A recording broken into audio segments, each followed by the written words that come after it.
Bonjour à tous, bienvenue sur Catho Laïque TV, c'est Cyril qui vous parle et j'invite aujourd'hui le père Janvier Benou.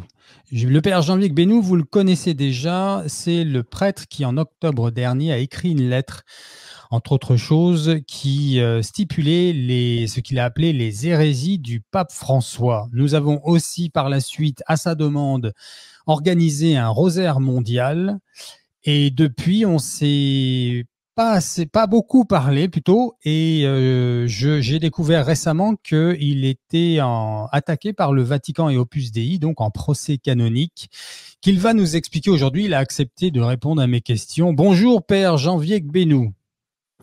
Bonjour Cyril, bonjour à tous de Catho Laïque TV. Comment allez-vous, cher Père? Très bien, serein et optimiste malgré les difficultés. On va en parler, vous allez nous expliquer tout ça. Vous êtes où? Je ne sais pas si vous pouvez le dire, là, vous êtes sur quel continent? Oui, sans aucun souci. Je suis au Bénin actuellement. D'accord. Après avoir vécu plusieurs années en Côte d'Ivoire, actuellement je suis au Bénin. Entendu. Et donc, vous êtes votre statut, alors, première question, votre statut actuel, c'est quoi?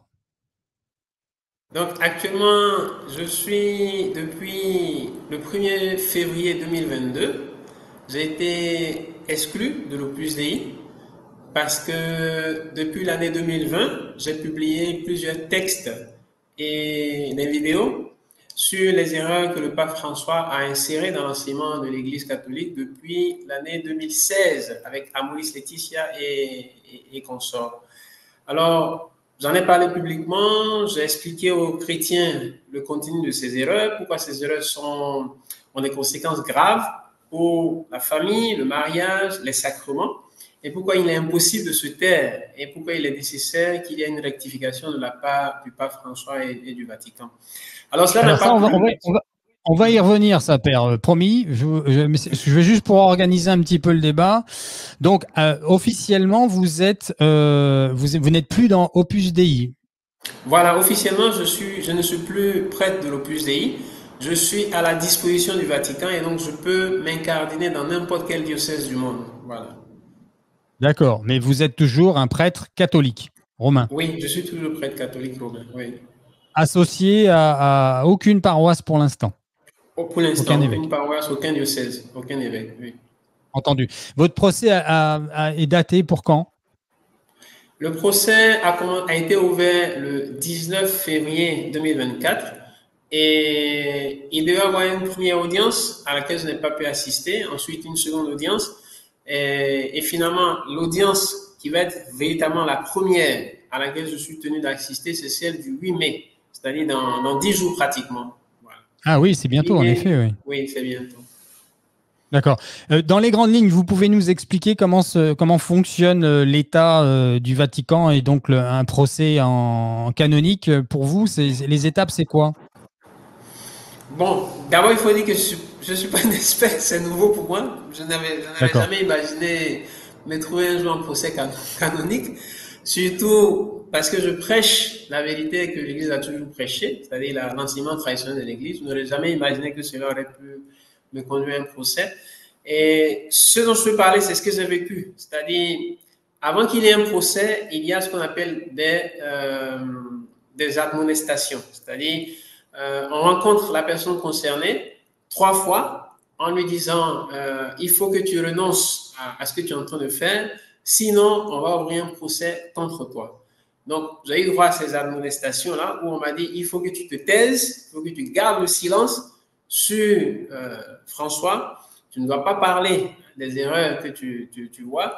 Alors, la personne qui vous a demandé ça, c'est qui explicitement? Parce que moi, j'ai des photos que vous m'avez envoyées là. Donc, c'est le cardinal, c'est ça? Oui. Non, c'est le vicaire de l'Opus Dei en Côte d'Ivoire, le père Sissoko. D'accord. Donc, c'est lui d'abord qui est entré en contact avec vous, qui vous a demandé de vous taire. Voilà, puisque moi j'étais près de l'Opus Dei vivant en Côte d'Ivoire, donc je dépendais du vicaire de l'Opus Dei en Côte d'Ivoire. La photo que vous avez, c'est plutôt celle du prélat de l'Opus Dei. D'accord, on va y arriver. Voilà, c'est lui qui vous a contacté. Voilà, d'accord. Voilà, alors on recommence.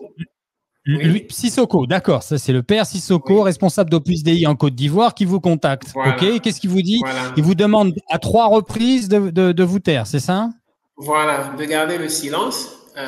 Et j'ai répondu que je ne peux pas garder le silence parce que les erreurs de François ont des conséquences graves, attaquent le mariage, la famille et les sacrements, et se taire, c'est être complice.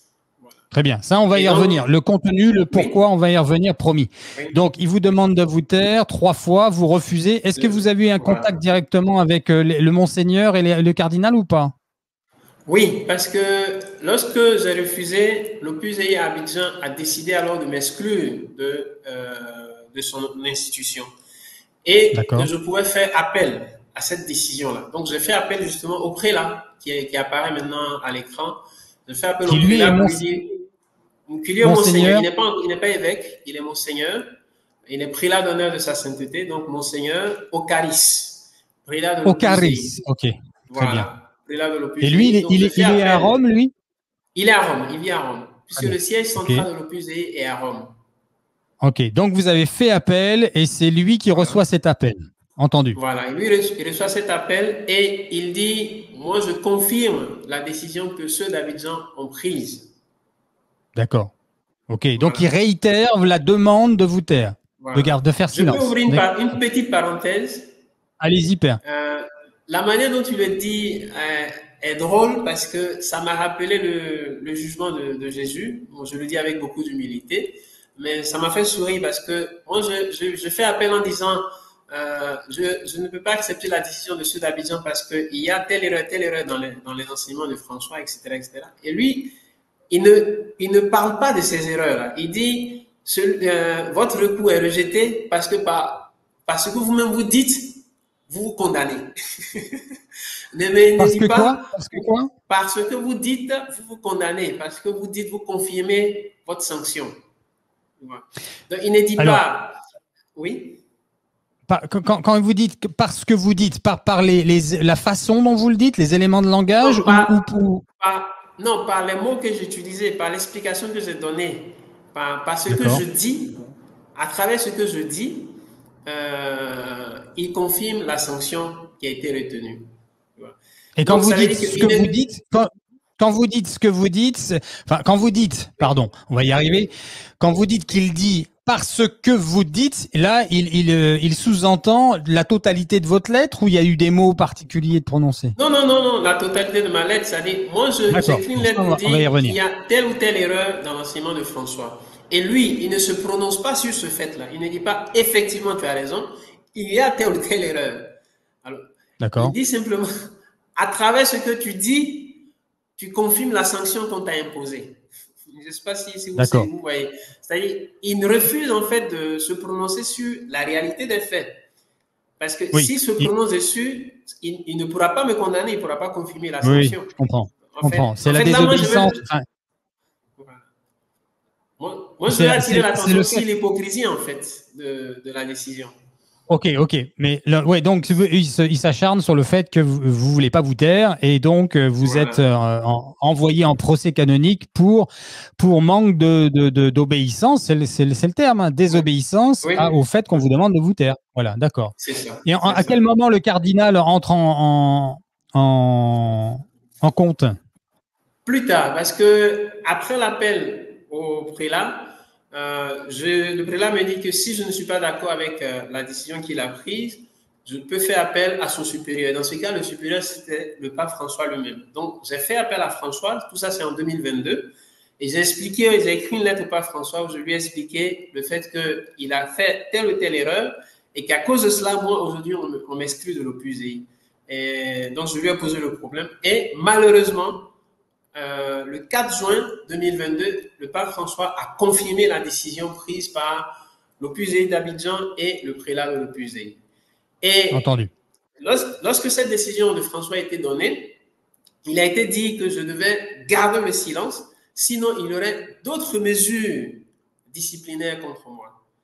Alors, depuis 2022 jusqu'à maintenant 2024, moi, effectivement, je ne me suis pas tu. J'ai continué à expliquer au peuple de Dieu les erreurs du pape François, pourquoi c'est important de ne pas se taire et qu'il y ait une rectification. Et voilà pourquoi maintenant le cardinal prend la décision en octobre dernier, justement la période où nous faisions le rosaire mondial avec Catholic TV, il prend la décision d'ouvrir un nouveau procès canonique, cette fois-ci pour aboutir à mon renvoi de l'état clérical. Alors, il écrit un courrier avec lequel il informe le prélat de l'Opus Dei pour lui demander d'ouvrir ce procès-là. Et le prélat de l'Opus Dei donne l'information au vicaire qui est à Abidjan, et alors le vicaire s'adresse à moi pour me demander si je veux me taire ou si je veux continuer à parler. Et donc, je dis que je continue à parler parce que je ne peux pas me taire tant que François ne rectifie pas les erreurs qu'il a insérées dans l'enseignement de l'Église. Et alors, il m'informe quelques jours plus tard que le 19 février, un nouveau procès canonique a été ouvert pour aboutir à mon renvoi de l'état clérical. Alors, pour ce procès, je suis convoqué à une audience qui aura lieu donc le 8 mai prochain à Abidjan. Très bien. Est-ce que vous avez… Alors, comment ça se passe? Vous avez un avocat? Comment ça se déroule? Oui, j'ai droit à avoir un avocat, mais finalement, je n'en aurai pas. Je préfère assurer ma propre défense pour plusieurs motifs. D'abord pour un motif financier, mais aussi, surtout parce que avec l'avocat, il faut arriver à une vision commune sur les erreurs de François et aussi sur la stratégie de défense pour gagner le procès. Donc finalement, je préfère assurer ma propre défense. Et vous ne prenez pas un risque de vous prendre les pieds dans le tapis en termes juridiques, comme ça serait dans le civil ou le pénal? Non, parce que je prends les précautions, je m'informe, je suis en contact avec beaucoup de juristes, et tout cela m'aide à ne pas faire d'erreur. Oui. Ok. Alors, avant qu'on rentre dans le dur du sujet, dans le pourquoi et ce qu'on pourra dire à ce sujet-là, j'ajoute que vous avez d'illustres personnages et prélats de l'Église catholique qui sont de votre côté, pour le coup, là. On a archevêque, Vigano, que j'ai mis à l'écran, là.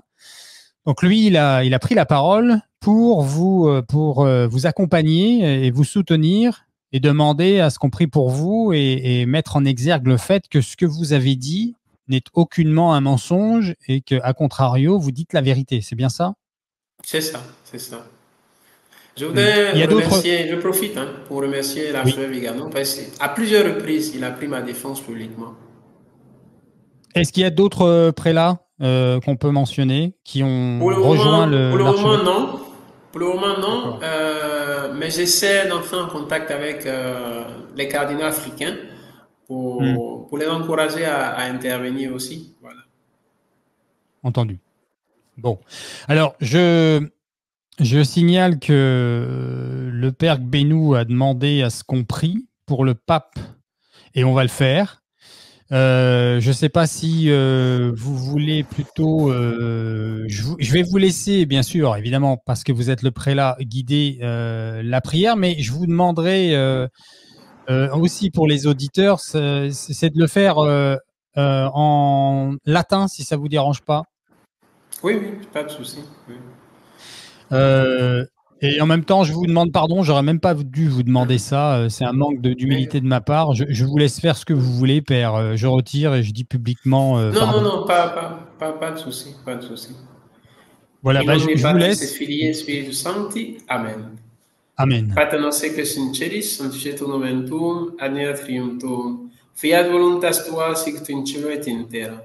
Panem nostrum quotidianum da nobis hodie. Et dimite nobis debita nostra, sicut et nos dimittimus debiterebus nostris, et ne nos inducas in tentationem, sed libera nos a malo. Amen. Ave Maria, gratia plena Dominus tecum, benedicta mulieribus et benedictus fructus ventris tui, Iesus. Santa Maria, Mater Dei, ora pro nobis peccatoribus, nunc et in hora mortis nostri. Amen. Gloria Patri et Filio et Spiritui Sancto, sicut erat in principio et nunc et semper, et in saecula saeculorum. Amen. In nomine Patris, Filii et Spiritus Sancti. Amen. Amen. Merci pour la demande de prière. Père, donc, bien, on va rentrer dans le dur du sujet. Ce qui s'est passé, en fait, on va survoler, pas rentrer dans tous les détails parce que ça serait peut-être un peu long, mais le principal de ce que vous reprochez au vicaire actuel, le pape François, au regard de la parole de Dieu, du catéchisme de l'Église catholique? En quoi il est dans son tort? Qu'est-ce qu'il a fait de mal? Ok. Alors, je vais être synthétique pour que les gens puissent suivre de façon facile.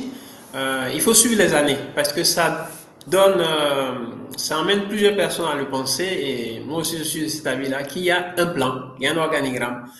2016, 2018, 2019, 2020, 2021, 2022, 2023 et récemment 2024. C'est-à-dire, chaque année pratiquement, François apporte une réforme pour changer l'enseignement traditionnel de l'Église, où il insiste sur une réforme antérieure qui va dans la même ligne. Donc, le grand boom, ça a été en 2016 avec l'apparition d'Amoris Laetitia.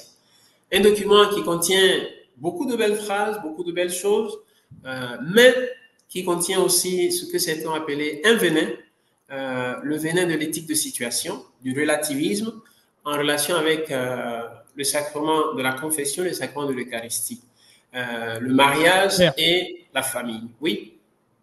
Alors, avant que vous rentiez dans l'explication, dans l'intérêt des auditeurs, il y a probablement des auditeurs qui vont tomber sur cette vidéo et qui ne sont pas nécessairement au courant de tout ce qui a été dit en amont et surtout de qu'est-ce que la tradition et non pas les traditionalistes. Hein, c'est pas le même sujet. Je dis ça parce que des fois on confond le mot tradition avec les traditionalistes.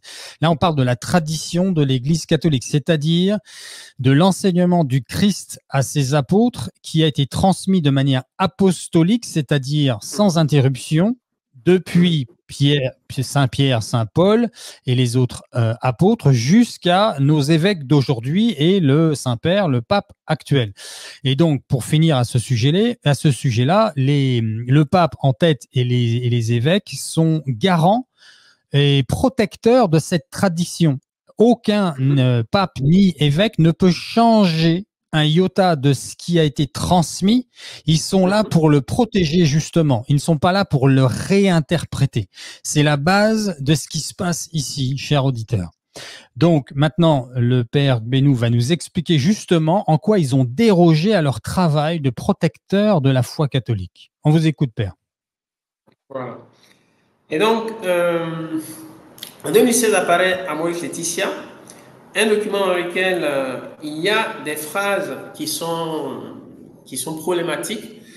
Par exemple, lorsque François parle de l'accès à l'Eucharistie et à la confession, en n'insistant pas sur la nécessité de repentir de la vie commune des personnes qu'on appelle les divorcés remariés. C'est-à-dire, ce sont des personnes qui se sont mariées à l'Église et donc ont un lien conjugal reconnu par l'Église devant Dieu et qui, pour une raison ou une autre, pour un motif ou un autre, se sont séparés de leur conjoint et ont fait un nouveau ménage, un nouveau foyer avec une autre personne. Et ces personnes-là veulent maintenant que l'Église reconnaisse leur nouvelle union ou au moins leur autorise d'accéder à la confession et à l'Eucharistie. Alors, dans le passé, avec Jean-Paul II Benoît XVI, cela se faisait si la personne reconnaît effectivement qu'elle a mal agi en brisant son lien conjugal, en renonçant à son foyer initial. Mais dans le cas de François, il émet différentes excuses pour éviter ce repentir-là et accepter quand même ces personnes-là à la confession et à l'Eucharistie.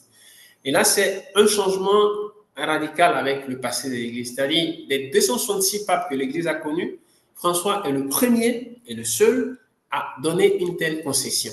C'est-à-dire, éviter qu'il y ait la nécessité de repentir sur le mariage qui a été rejeté, hein, qu'il y ait un repentir sur ça pour pouvoir recevoir le sacrement de l'Eucharistie. Alors, Amoris Laetitia est connu comme étant un document ambigu. Ça veut dire quoi? C'est-à-dire que c'est un document dans lequel François émet les excuses, mais parfois il n'arrive pas à la conclusion.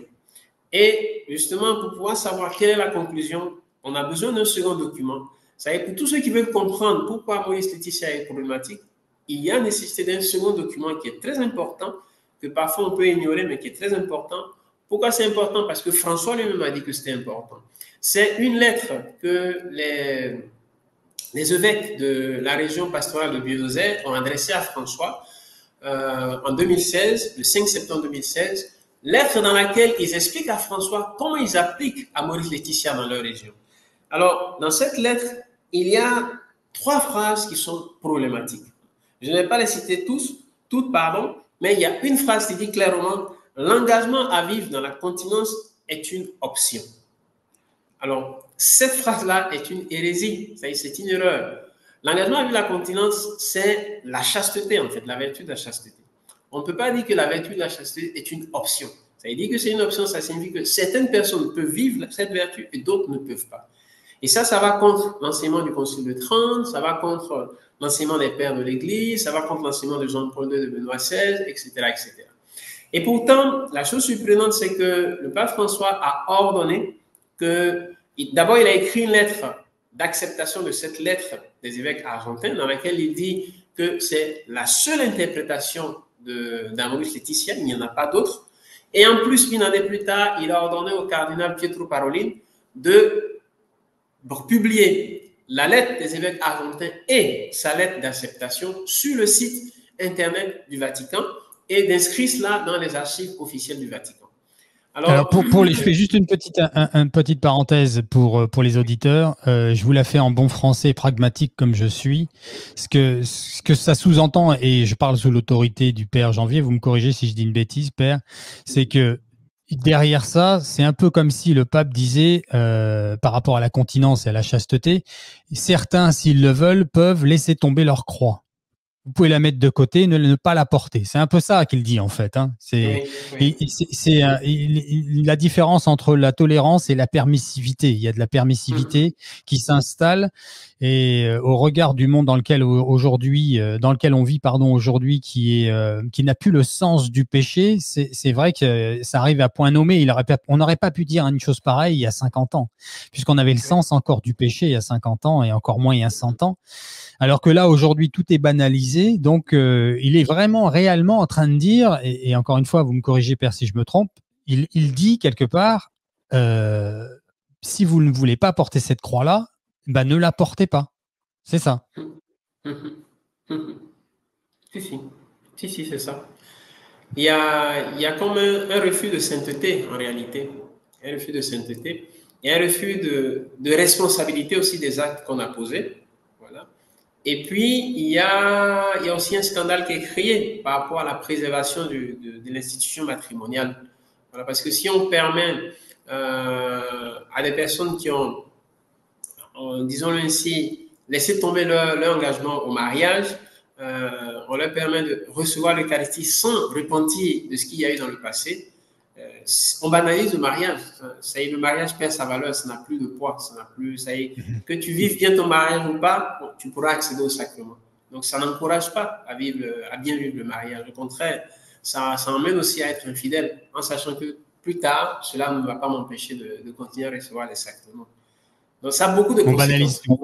On banalise tout, oui, je vois ce que vous voulez dire. Et donc ça, c'est la première chose. Qu'est-ce qu'il y a d'autre? Ça, c'est la première chose. La seconde chose, c'est une décision qui a été prise qui passe inaperçue aux yeux de beaucoup, parce que c'est un aspect très technique, mais c'est une bombe atomique. C'est la nouvelle hystérectomie de 2018. Le 10 décembre 2018, le pape François, le cardinal Luis Francisco Ladaria Ferrer, qui est maintenant à la retraite, il a cédé sa place au cardinal Fernandez, et l'archevêque Giacomo Morandi ont pris une décision qui est inédite dans l'histoire de l'Église, c'est-à-dire c'est aussi la première fois que cela arrive en 2000 ans d'histoire de l'Église. C'est ce qu'on appelle une hystérectomie par stérilisation directe. Jusqu'alors, Benoît XVI et Jean-Paul II avaient émis un document j'ai ça sous les yeux, en 93, le 31 juin 1993, où ils avaient interdit l'hystérectomie lorsqu'il n'y a pas de danger pour la santé de la femme. Ah, j'oubliais d'expliquer. L'hystérectomie, qu'est-ce que c'est? Voilà. L'hystérectomie, c'est l'ablation de l'utérus. C'est-à-dire lorsque une femme décide de se faire enlever l'utérus. Alors, d'un point de vue moral, il faut qu'il y ait un motif conséquent, puisque l'utérus fait partie, c'est l'un des organes qui sert dans la procréation humaine. Voilà, donc enlever l'utérus sans motif, c'est en fait une stérilisation directe, c'est un acte contre la loi de Dieu qui demande que l'acte sexuel soit fécond, c'est-à-dire que l'époux et l'épouse aient des enfants. Voilà. Donc si on se fait enlever l'utérus sans motif valable, bon, on va contre cette loi de Dieu-là qui demande que l'acte sexuel soit fécond. Alors, et le pape a dit quoi donc à ce sujet? Répétez-le s'il vous plaît, Père. Alors, le pape François et l'archevêque Morandi et le cardinal Luis-François Ferrer ont accepté l'hystérectomie en donnant une excuse, qu'est-ce que je vais expliquer maintenant. Ils disent, lorsque la femme, lorsqu'un groupe de médecins experts certifie que cette femme, tous les enfants qu'elle aura, tous les enfants qu'elle va concevoir vont mourir avant la naissance, alors elle a le droit de se faire enlever l'utérus. Indépendamment du fait que cet utérus constitue pour elle un danger de santé ou pas.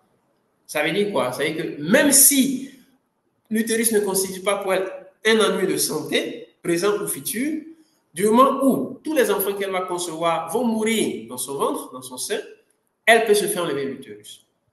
Alors, j'explique rapidement parce que peut-être certains ne voient pas où se trouve le piège, mais le piège est très simple. Ça veut dire toutes les femmes, depuis la nuit des temps, et ça sera ainsi jusque dans le futur, toutes les femmes qui conçoivent un enfant dans leur ventre, cet enfant est nécessairement appelé à la mort.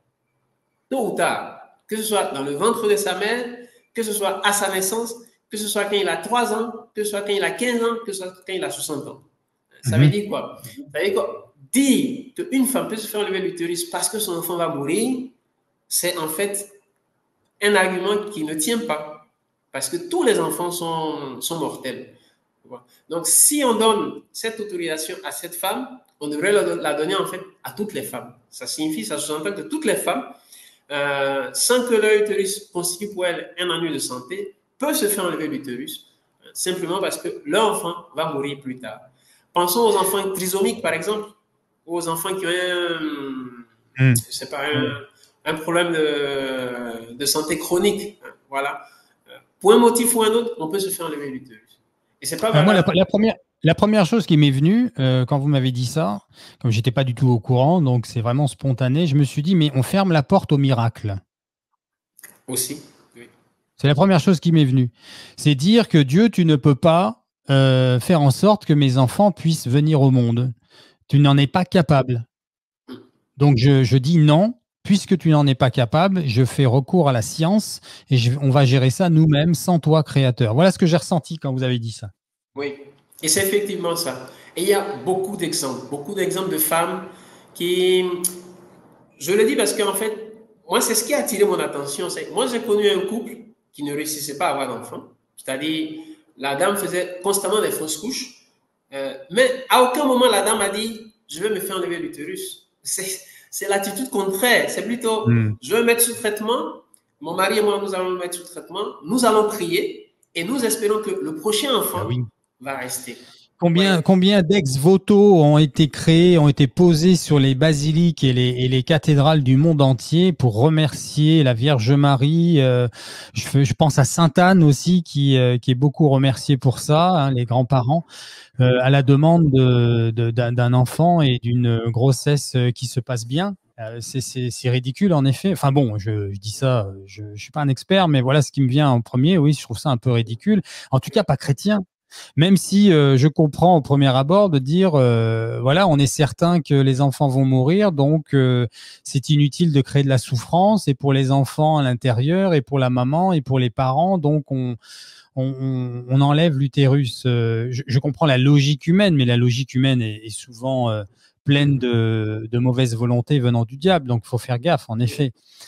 Qu'est-ce que vous avez d'autre à dire à ce sujet-là, donc À ce sujet, en fait... quel est l'argument qui a été utilisé par le Vatican pour faire passer facilement cette mesure-là? Ils ont mis en avant le mot avortement spontané. C'est-à-dire, ils disent, la dame veut éviter un avortement spontané. Mais en fait, là où il y a le faux, c'est quoi? C'est que l'avortement spontané, il ne faut pas oublier que c'est une mort naturelle. Elle n'est pas du tout imputable à la femme.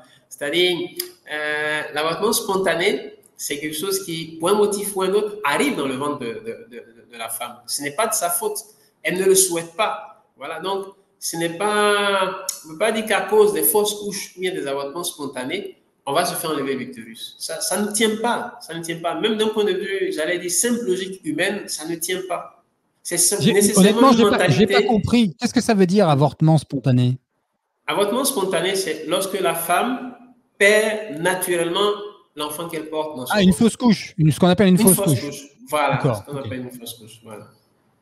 Donc, c'est pour éviter les fausses couches qu'ils ont créées, voilà, qu'ils veulent faire cela. D'accord. Et qu'est-ce que disaient donc les documents, ou plutôt les vicaires avant lui, donc, ils ont, et les dicastères, ou voilà, toutes les personnes concernées? Jean-Paul II et Benoît XVI avaient déjà parlé de cela. Ils avaient dit qu'on pouvait faire une hystérectomie seulement dans le cas où l'utérus constituait un danger, une menace pour la vie de la femme. C'est-à-dire, si par exemple, il y a un cancer, s'il y a une hémorragie qu'on ne peut pas arrêter et qu'on est obligé d'enlever. Alors justement, est-ce que le pape Benoît XVI a explicité dans les articles écrits à ce sujet-là la raison pour laquelle il ne voulait pas qu'on puisse avoir recours à cette chirurgie pour des femmes qui n'étaient pas en danger? Qu'est-ce qu'il a dit? Si, il a été très clair. Il a exclu toute possibilité, excepté le danger de mort pour la santé de la femme. Il n'y a pas d'autre motif qui puisse valoir. Tout autre motif serait une stérilisation directe. Donc là encore, pour le deuxième élément, le premier étant les mariés divorcés qui cherchent à se remarier, et là maintenant cette chirurgie particulière, on peut dire que le pape et ses acolytes nous pondent quelque chose qu'ils ont inventé eux-mêmes, en fait. Ils sortent de la tradition, ils se disent, voilà, le monde a changé, le monde est nouveau, et on voit plus clair aujourd'hui qu'on voyait hier. Alors que le Seigneur est le même hier, aujourd'hui et demain, on est d'accord. C'est ça. Bon. C'est triste, hein, c'est triste, parce que tout ça, c'est du relativisme, c'est l'éthique de situation. Oui.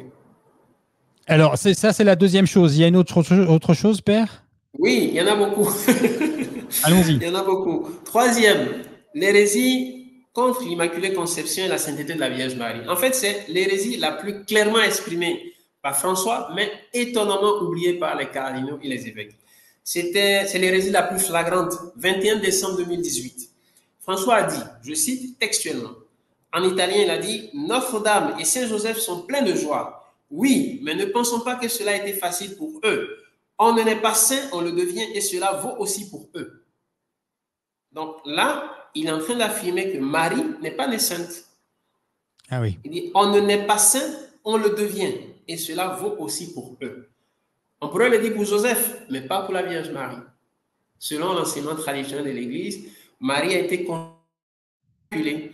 Et là, dans l'un des textes que j'ai publiés, j'ai rappelé la phrase du bienheureux pape Pie IX lorsqu'il a proclamé le dogme de l'Immaculée Conception le 8 décembre 1854. Il a dit « Par l'autorité de notre Seigneur Jésus-Christ, des bienheureux apôtres Pierre et Paul et la nôtre, nous déclarons, prononçons et définissons que la doctrine qui enseigne que la bienheureuse Vierge Marie, dans le premier instant de sa conception, a été préservée et exempte de toute tâche du péché originel est révélée par Dieu et par conséquent qu'elle doit être crue fermement et constamment par tous les fidèles. » Donc si Marie a été conçue sans péché, ça veut dire qu'elle est née sans péché, elle est née sainte.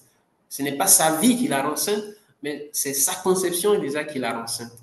Alors donc, lorsque François dit « On ne n'est pas saint, on le devient », et cela vaut aussi pour la Vierge Marie, il y a une hérésie très claire. D'accord. Et donc, je crois qu'il faut faire la différence, hein, vous me corrigez encore une fois si je me trompe, Père, il faut faire la différence entre ce que l'homme, le vicaire, pense en tant qu'homme et ce qu'il décrète en tant que ce que pense et propose l'Église. Hein. Vous pouvez nous expliquer la différence entre les deux, Père? Oui. Bon, une chose, c'est les opinions d'un pape et une autre chose, c'est l'enseignement officiel d'un pape. Alors, un pape peut avoir des opinions privées, opinions privées dans lesquelles on peut le dire, hein, si on veut exagérer, il peut être en contradiction avec l'enseignement de l'Église, mais lorsqu'il exerce sa charge officielle de pape, lorsqu'il enseigne le peuple de Dieu, il doit enseigner ce que la tradition de l'Église a toujours enseigné. Il n'a pas le droit d'enseigner le contraire de ce que la tradition de l'Église enseigne. Et dans les cas que vous avez évoqués, la Père, il a pris position pour l'Église en tant que vicaire en disant voilà ce que croit l'Église. Et la différence, elle est par rapport à des écrits, par rapport à des tampons sur des papiers. C'est quoi la différence? C'est des s'il dit derrière un micro. Comment on fait la différence? C'est-à-dire, c'est cela aussi la difficulté pour certaines personnes, parce qu'il y a certaines personnes qui minimisent les déclarations de François en disant lorsqu'il fait la déclaration, il ne dit pas de façon solennelle, je le dis en tant que pape. Non. Il n'a pas besoin de dire, de faire une déclaration, on peut dire préliminaire avant de dire ce qu'il dit. Déjà, tout le monde sait qu'il est le pape. Tout le monde sait que c'est sa fonction. Et donc, quand il enseigne, quand il dit quelque chose publiquement, nécessairement, il le dit en tant que pape. Qu'il soit en train de le dire de façon solennelle ou de façon non solennelle, du moment où il s'exprime publiquement en tant que pape, il le dit publiquement en tant que pape. Donc, il n'y a pas besoin qu'il utilise une formule spéciale pour dire qu'il le dit en tant que pape. Déjà, sa fonction même, ça le dit. Voilà. Oui, il n'a pas le droit à l'erreur, donc c'est ça. Il n'a pas le droit à l'erreur. Il n'a pas le droit à l'erreur. Et s'il fait une erreur, c'est à lui, dans l'humilité, de reprendre le micro et de dire là, j'ai fait une erreur. Oui, ce qu'il n'a jamais fait à tous ces sujets. Effectivement, effectivement. D'accord. Il peut dire, je me suis empressé de parler, je n'ai pas bien analysé, je n'ai pas bien étudié. Ce qui est humain. Ce qui est humain. Ce qui est humain. Pardon, une chose, c'est, je le dis en même temps au passage, c'est différent de ce qu'on appelle les déclarations ex cathedra. La déclaration ex cathedra, c'est une déclaration solennelle comme celle qu'a fait le pape Pie IX par rapport à l'Immaculée Conception de Marie. C'est une déclaration solennelle dans laquelle le pape dit, par l'autorité de notre Seigneur Jésus-Christ, des bienheureux apôtres Pierre et Paul et la nôtre, nous déclarons. Là, il y a cette formule solennelle-là que Jean-Paul II a aussi utilisée pour interdire l'avortement. On se souvient de cela, pour interdire l'euthanasie. Donc, il y a ces déclarations solennelles-là qui sont les déclarations ex cathedra. Mais en dehors de cela, il y a la prédication ordinaire même du pape. Et dans cette prédication ordinaire du pape, le pape doit s'efforcer pour enseigner ce que la tradition enseigne. Et en parlant trop vite ou en parlant sans avoir bien étudié un sujet, il pourrait se tromper. Mais dans ces cas, l'humilité emmène à rectifier rapidement. Est-ce qu'il y a un moment, une autorité du Vatican prenant la parole pour le pape, on va dire, puisque lui ne l'a pas fait, on vient de le voir à l'instant, qui aurait essayé d'excuser ou d'expliquer les raisons pour lesquelles le pape aurait dérapé, ou est-ce qu'ils sont droits dans leurs bottes avec ça et qu'ils se disent non, c'est ce qu'on pense. D'accord. Ils sont droits dans leurs bottes, ils justifient, ils vont dans le même sens, et le cardinal Pietro Parolin, le secrétaire d'État, c'est-à-dire le numéro 2 du Vatican, a même fait 2 déclarations, une ancienne et une récente. La déclaration ancienne l'a dit que le pape François apporte à l'Église un nouveau paradigme, c'est-à-dire un nouveau modèle. Donc, il faut entrer dans ce schéma du nouveau modèle. Très bien. Or, en réalité, ce nouveau modèle, c'est le relativisme et l'éthique de situation que Jean-Paul II a condamné dans son encyclique Veritatis Splendor. Aucune ambiguïté, donc. Voilà. Et récemment, le même cardinal Pietro Parolin a dit que les décisions prises par François sont irréversibles. Donc, ça montre que voilà, ça montre que la ligne est gardée, on va toujours dans le sens de ce que François a décidé et il n'y a pas de repentir. Ok, on avance alors, qu'est-ce qu'il y a d'autre? 4e élément, c'est la déclaration d'Abu Dhabi. Elle est plus connue parce que les gens en ont beaucoup plus parlé dans les médias. Le 4 février 2019, à Abu Dhabi, aux Émirats Arabes Unis, avec l'imam Ahmed El Tayeb, François a signé une déclaration sur la fraternité humaine. Le problème, c'est que cette déclaration, c'est une belle déclaration, mais le problème, c'est que cette déclaration contient une phrase qui est problématique pour nos chrétiens. La phrase est la suivante. Le pluralisme et les diversités de religions, de couleurs, de sexe, de race et de langue sont une sage volonté divine par laquelle Dieu a créé les êtres humains. Alors, de prime abord, quelqu'un peut ne pas faire attention parce qu'on parle de pluralisme de religion et on le met au même niveau que la race, le sexe, la langue, pour masquer la réalité de la chose. Mais en réalité, le pluralisme des religions ne peut pas être voulu par la volonté positive de Dieu. Parce que nous savons que la volonté positive de Dieu, ce qu'elle a voulu, c'est le christianisme, la religion chrétienne. Parce qu'il n'y a qu'une seule porte pour entrer au ciel, ce n'est pas moi qui le dis, c'est le Christ même qui l'a dit. Je suis le bon pasteur, je suis le berger, je suis la porte, je suis le chemin, la vérité et la vie. Donc, il nous le disait la avant-hier, seule... il y a 2-3 jours, il nous le disait dans les Écritures. Oui. Effectivement. Donc, Liturgie. la seule religion que Dieu, par sa volonté positive, veut pour toute l'humanité, il ne faut pas avoir honte ni peur de le dire, avec beaucoup d'humilité, c'est le christianisme. Ce qui ne veut pas dire qu'on va faire une guerre sainte pour imposer le christianisme à toute l'humanité. Et cela, le pape Benoît XVI l'a toujours rappelé, le christianisme se propose, il ne s'impose pas. Il se propose, il ne s'impose pas. Donc, nous avons reçu de Jésus-Christ en Matthieu 20, la référence maintenant m'échappe, c'est Matthieu 28, voilà, Matthieu 28, le dernier chapitre de ce Matthieu, Matthieu 28, 20, où Jésus dit, allez dans le monde entier et annoncez, prêchez la bonne nouvelle. Baptisez les gens au nom du Père et du Fils et du Saint-Esprit et apprenez-leur à garder les commandements, tout ce que je vous ai enseigné. Et moi, je serai avec vous jusqu'à la fin des temps. Donc, le mandat missionnaire que le Christ donne à ses apôtres est très clair. Je suis la porte, je suis le chemin et je veux que vous annonciez cela à toute l'humanité. Mais il ne faut pas avoir peur de le dire. C'est-à-dire, dire que la diversité de religions est une sage volonté de Dieu, c'est faux. C'est tout simplement faux. Ce n'est pas vrai. Alors, ils le disent. Maintenant, je vais jouer l'avocat du diable, moi. Je vais aller dans les détails. Quand ils le disent, on peut peut-être l'entendre de deux manières différentes. Je vais m'expliquer, Père, vous me dites. On pourrait le dire que Dieu permet qu'il y ait d'autres religions pour qu'on discerne et qu'on trouve la bonne, par exemple. Est-ce qu'ils ont évoqué quelque chose qui ressemble à ça, le pape? C'est très bien dit. C'est très bien dit. Et là, c'est ce qu'on appelle la volonté permissive de Dieu. Donc, dire le pluralisme et la diversité de religions sont une permission de Dieu, c'est pas la même chose que dire que c'est une sage volonté de Dieu. C'est-à-dire, dire que c'est important de préciser que c'est permis par Dieu. Mais il ne faut pas dire que c'est voulu par Dieu dans le sens de vouloir positivement, c'est-à-dire que Dieu a décrété cela, que Dieu a demandé cela, que Dieu a réalisé cela.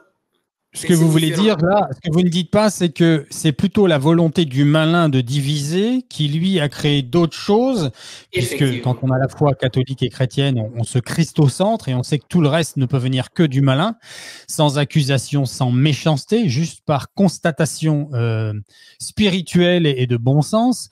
Et donc, c'est pas ce qu'ils disent, eux. Ce qu'ils disent, c'est qu'ils veulent mettre dans la volonté du cœur de Dieu d'avoir créé de la division, alors que ça vient plutôt de l'ennemi qui a fait pousser de la mauvaise herbe pendant on faisait pousser du bon grain. C'est ça, en fait.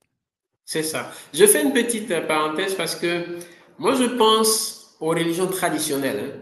C'est-à-dire, je pense à quelqu'un qui est né dans un contexte où il n'a pas connu le Christ, mais qui a une crainte naturelle de Dieu. Je ne vois pas forcément le lien avec le malin dans une religion traditionnelle.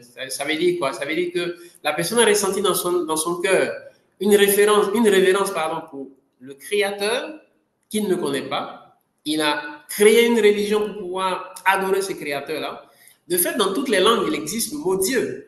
Dieu, God, Niamien en Côte d'Ivoire, Mao au Bénin ici, ça y est, dans toutes les religions, il y a cette expression, ce mot pour désigner un être suprême, créateur. Donc, je vois pas directement un lien avec le malin, même si, on peut le dire, le malin aussi a créé des religions où il y a des sacrifices humains, où il y a la prostitution sacrée, etc., etc. Je voulais faire cette petite nuance. Moi, personnellement, si je veux apporter mon éclairage personnel de mon expérience personnelle, j'ai cet avantage de n'avoir pas de filtre. C'est-à-dire que j'ai été, entre guillemets, mal élevé. Mal élevé dans le sens où j'ai pas reçu d'éducation. Alors, j'ai eu l'éducation de bonjour madame, au revoir monsieur, ferme ta bouche quand tu manges, oui, ok. Mais sinon, j'ai pas reçu d'éducation de toute façon religieuse et on m'a beaucoup laissé me débrouiller tout seul et de faire mes propres expériences parce qu'il n'y avait pas d'adulte en fait pour me diriger. Tout ça pour vous dire que je suis venu au Christ en me posant des questions. Alors en fait, je suis venu par la psychanalyse personnellement et je suis tombé sur des évangiles et là, ça m'a bouleversé. Mais j'ai voulu en savoir plus. J'étais pas chrétien, moi, j'étais pas catholique. J'ai voulu comprendre ce que c'était et c'est pour ça que j'ai tout lu. Alors j'ai eu cette grâce. Je remarque qu'autour de moi, je rencontre peu de personnes qui font ça, qui font cette démarche. C'est une grâce particulière que j'ai dû avoir, mais j'ai voulu tout lire. J'ai voulu comprendre. Et donc, c'est en ce faisant que j'ai découvert, et in fine, plus tard, en me familiarisant avec l'exorcisme et les enseignements des exorcistes officiels, notamment Don Gabriel Amorce, l'ancien exorciste officiel du Vatican sous Jean-Paul II et Benoît XVI, notamment, que, en fait, tout vient du malin. Tout vient du malin et la force, la plus grande force du malin, c'est de faire en sorte que, et son désir profond, d'être ignoré ou de penser qu'il n'existe pas. Et de relativiser, vous avez utilisé ce mot tout à l'heure, le relativisme, c'est vraiment le travail du malin. Alors que quand on se met à l'école de la spiritualité, si on lit l'Évangile, ce que j'invite tout le monde à faire, lisez l'Évangile, lisez l'Ancien Testament, lisez la Torah. Bon, c'est l'Ancien Testament quasiment en entier, à quelques livres près. Lisez le Coran, lisez des livres sur le bouddhisme, intéressez-vous à l'hindouisme aussi, à la psychanalyse, pourquoi pas, et vous pouvez vous faire une propre opinion. Pour ceux qui ont le temps, pour ceux qui le désirent, et vous verrez que les choses sont en fait très claires, très claires. Et croyez-moi que si c'était Bouddha, aujourd'hui je serais bouddhiste. Si c'était l'islam, je serais musulman. Si c'était seulement Moïse, bien que chez nous ça l'est aussi pour les chrétiens, je serais juif. Franchement, je l'aurais fait volontiers. Si je suis devenu chrétien, c'est parce que j'ai tout lu. Et qu'en lisant tout, j'ai tout compris, comme n'importe quelle simple personne simple peut le comprendre, pardon. Puisque je suis vraiment pas un érudit, moi j'ai juste été capable de lire ce qui était écrit en noir sur blanc. Et donc, de fait, je suis devenu chrétien et je peux affirmer qu'à la lecture de tout ce qui existe, il y a le travail du malin et de tout ce qui est dans l'invisible. Hein, le spirituel est là constamment et le malin veut nous faire perdre du temps, que ce soit vers une autre religion ou une autre spiritualité ou une autre philosophie, tant qu'il gagne du temps pour qu'on ne donne pas notre vie au Christ, qu'on ne confesse pas nos péchés et qu'on le reçoive dans la Sainte Eucharistie, il gagne du temps et il est content parce que le salut, il est là. En tout cas, ça, c'est mon expérience. Je vous redonne la parole, pardon, Père. C'est une belle expérience. Gloire à Dieu. Oui. Et toujours 2019, il y a un événement qui a fait beaucoup parler, la Pachamama, oui. Cette idole américaine, amérindienne. On vous écoute, vous allez chercher la photo en ligne. Oui, ok. La Pachamama qui a été honorée au Vatican lors du synode sur l'Amazonie. Le 4 octobre 2019, il y a eu une cérémonie dans les jardins du Vatican en présence du pape François et de plusieurs cardinaux et évêques. Et bon, c'était assez scandaleux parce qu'on voyait clairement une prêtresse en train de faire des incantations. C'est quelque chose qui n'est pas du tout chrétien, quelque chose qui est animiste. Et en faisant même participer le pape François parce qu'on lui a remis des éléments de ce culte-là traditionnel.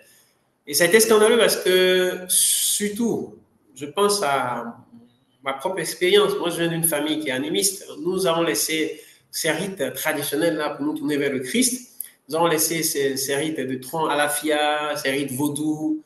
Alors, voir dans les jardins du Vatican le pape de l'Église catholique en train de participer à un rite animiste, c'est choquant.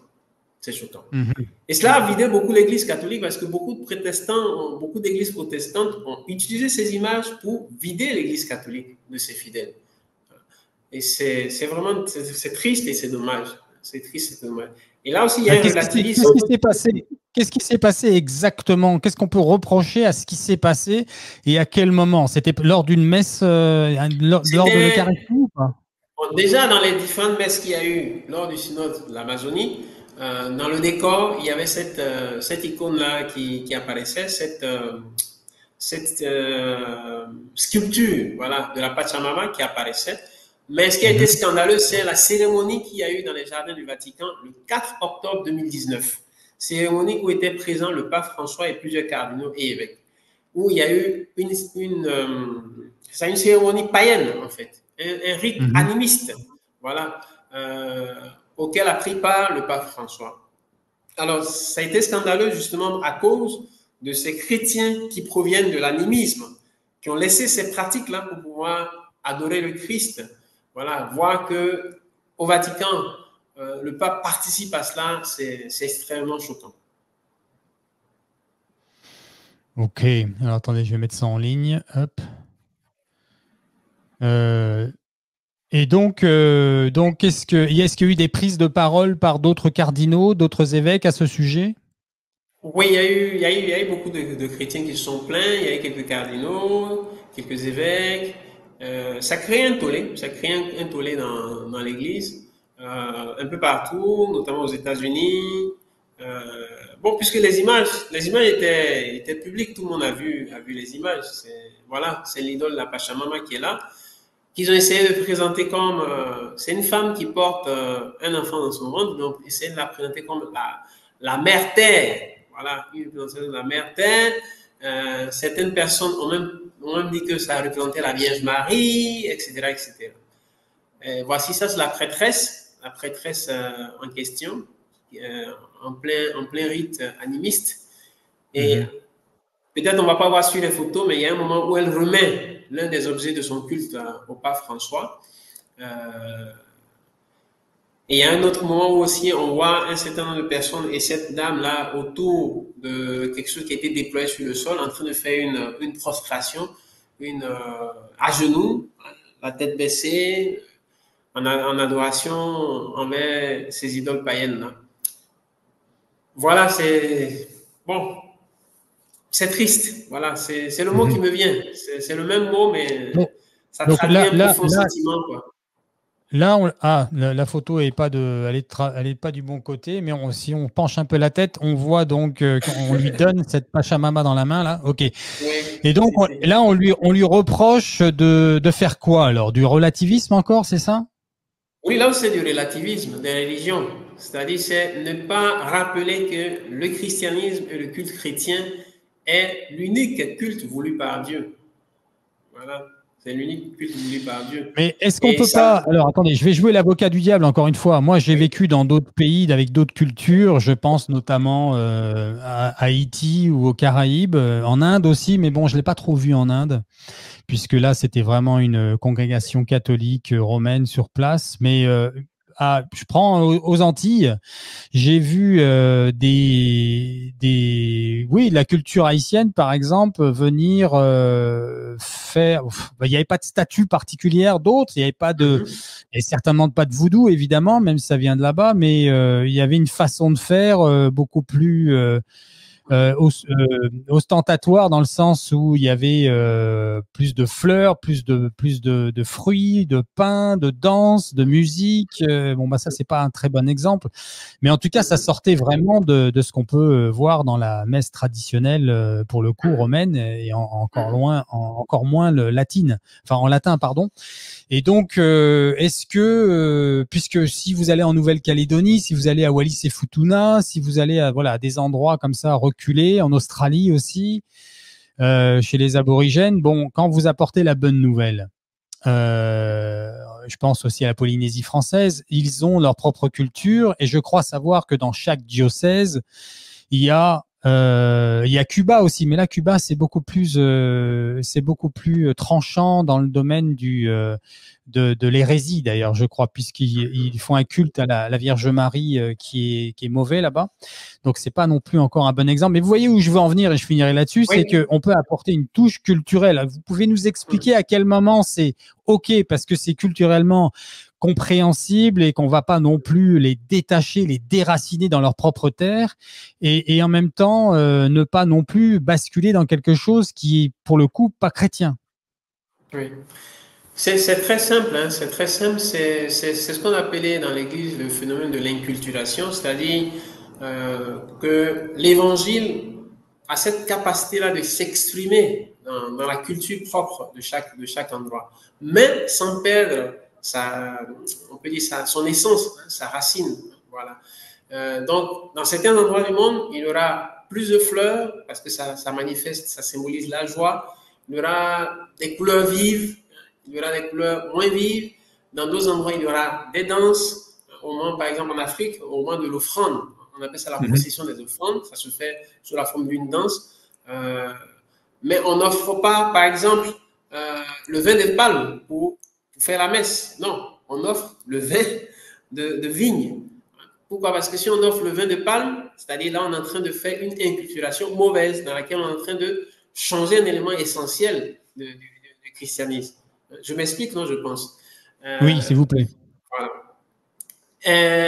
Maintenant, ce qu'il ne faut pas faire, c'est dans ce phénomène d'inculturation, dans ce phénomène dans lequel on peut insérer des éléments culturels dans la liturgie pour la rendre plus accessible, facilement accessible à la population du lieu, il y a des choses qu'on ne peut pas introduire.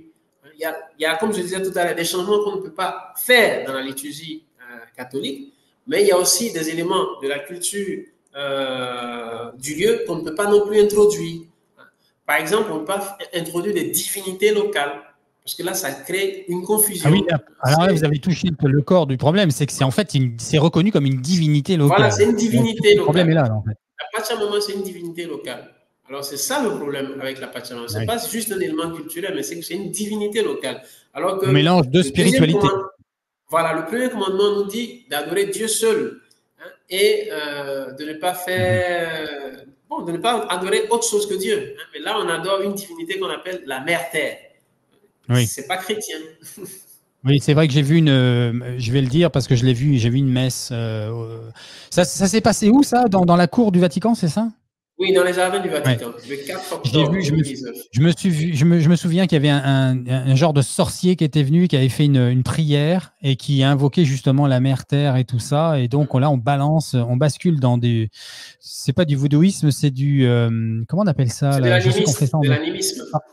L'animisme, oui. Alors, moi, je cherchais un autre terme moins scientifique. C'était le terme chamanique. C'est ça, non? C'est une espèce de chaman. Ça s'est passé 2 années plus tard.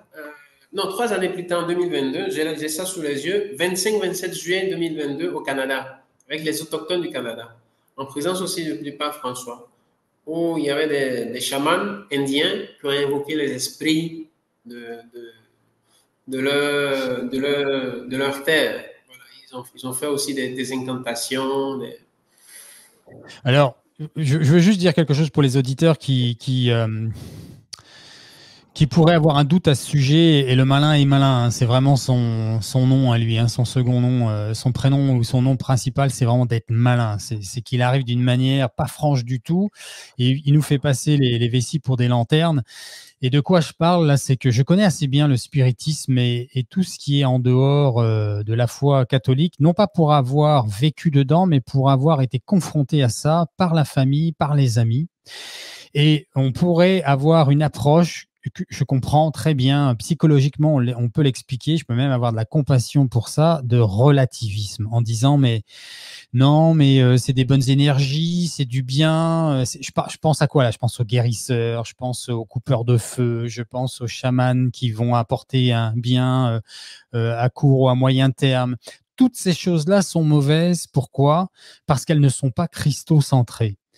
Alors, je comprends le postulat d'un être humain, mon frère, je compatis, j'ai de l'empathie pour la personne qui va croire que c'est du sectarisme que de penser que ce qu'ils font est mal. Alors, quand on dit que ce qu'ils font est mal, on n'est pas en train de dire que ce sont des abrutis, des méchants, pour prendre des mots polis. C'est pas du tout ce qu'on est en train de dire. On les accuse pas pour les accuser bêtement. C'est que à la lumière du Christ, on comprend qu'en dehors du Christ, il n'y a rien de bon. Et tout vient du mauvais. Il ne faut pas oublier qu'on est chez lui. On est chez Satan. Il est le prince de ce monde. Il est celui qui le tente dans le désert et qui lui propose, s'il se soumet, hein, si le Seigneur accepte de se soumettre et de l'adorer, de lui donner tout ce royaume de la planète Terre sur laquelle on vit et où nous sommes, nous, les marionnettes, et nous devons faire notre choix. Qui est notre maître? Est-ce qu'on est maître de celui qui ne veut pas m'en donner son nom et qui se cache, mais qui est le malin? Ou est-ce qu'on donne notre vie au Christ et qu'on porte notre croix? Et donc là, ça devient un exil, ça devient une vie qui est dans l'amour du Christ et dans sa paix, quelque chose qui est la petite porte, le petit chemin difficile, le chemin étroit qui nous mène au ciel. Voilà, la vérité, elle est là. Et que vous soyez dans la numérologie, l'astrologie, le chamanisme, toutes ces choses qui ne sont pas chrétienne, méfiez-vous parce que peut-être pas à court ni à moyen terme, mais à long terme, vous allez le regretter. parce que ça ne vient pas de Dieu et il ne veut pas. Vous pouvez d'ailleurs, et je finirai là-dessus, Père, nous réitérer, si vous l'avez en tête, à quel moment c'est dans le Deutéronome, je ne sais pas, dans l'Ancien Testament, où le Seigneur ne veut pas qu'on ait affaire aux esprits et qu'on pose des questions aux morts et toutes ces choses-là. Où est-ce qu'il dit ça? Je n'ai pas les références exactes. C'est dans le livre de l'Exode, lorsque le Seigneur donne les 10 commandements. D'accord. Bon, ben voilà. Je voulais juste faire une parenthèse à ce sujet. C'est pas de la méchanceté. Alors, même si ça existe, hein, il y a des catholiques qui ont de la méchanceté en eux et qui vont dire ah, faut pas faire ça, c'est pas bien. Et ils le disent, et ils le font avec méchanceté. Évidemment que sans charité, ça passe mal. Mais croyez-le, méfiez-vous de ce que vous croyez en dehors de l'Église. Méfiez-vous bien de ça. Faites vos recherches profondes et sérieuses et ne vous basez pas sur le court terme parce que ça ne suffira pas. À moyen ou long terme, vous allez le regretter. Et tous ceux qui ont vécu ça, in fine, le regrettent. Et il y a pas, et je finirai vraiment là-dessus, il n'y a pas plus de cas autres que cela dans les exorcismes que les personnes qui ont fait qu'on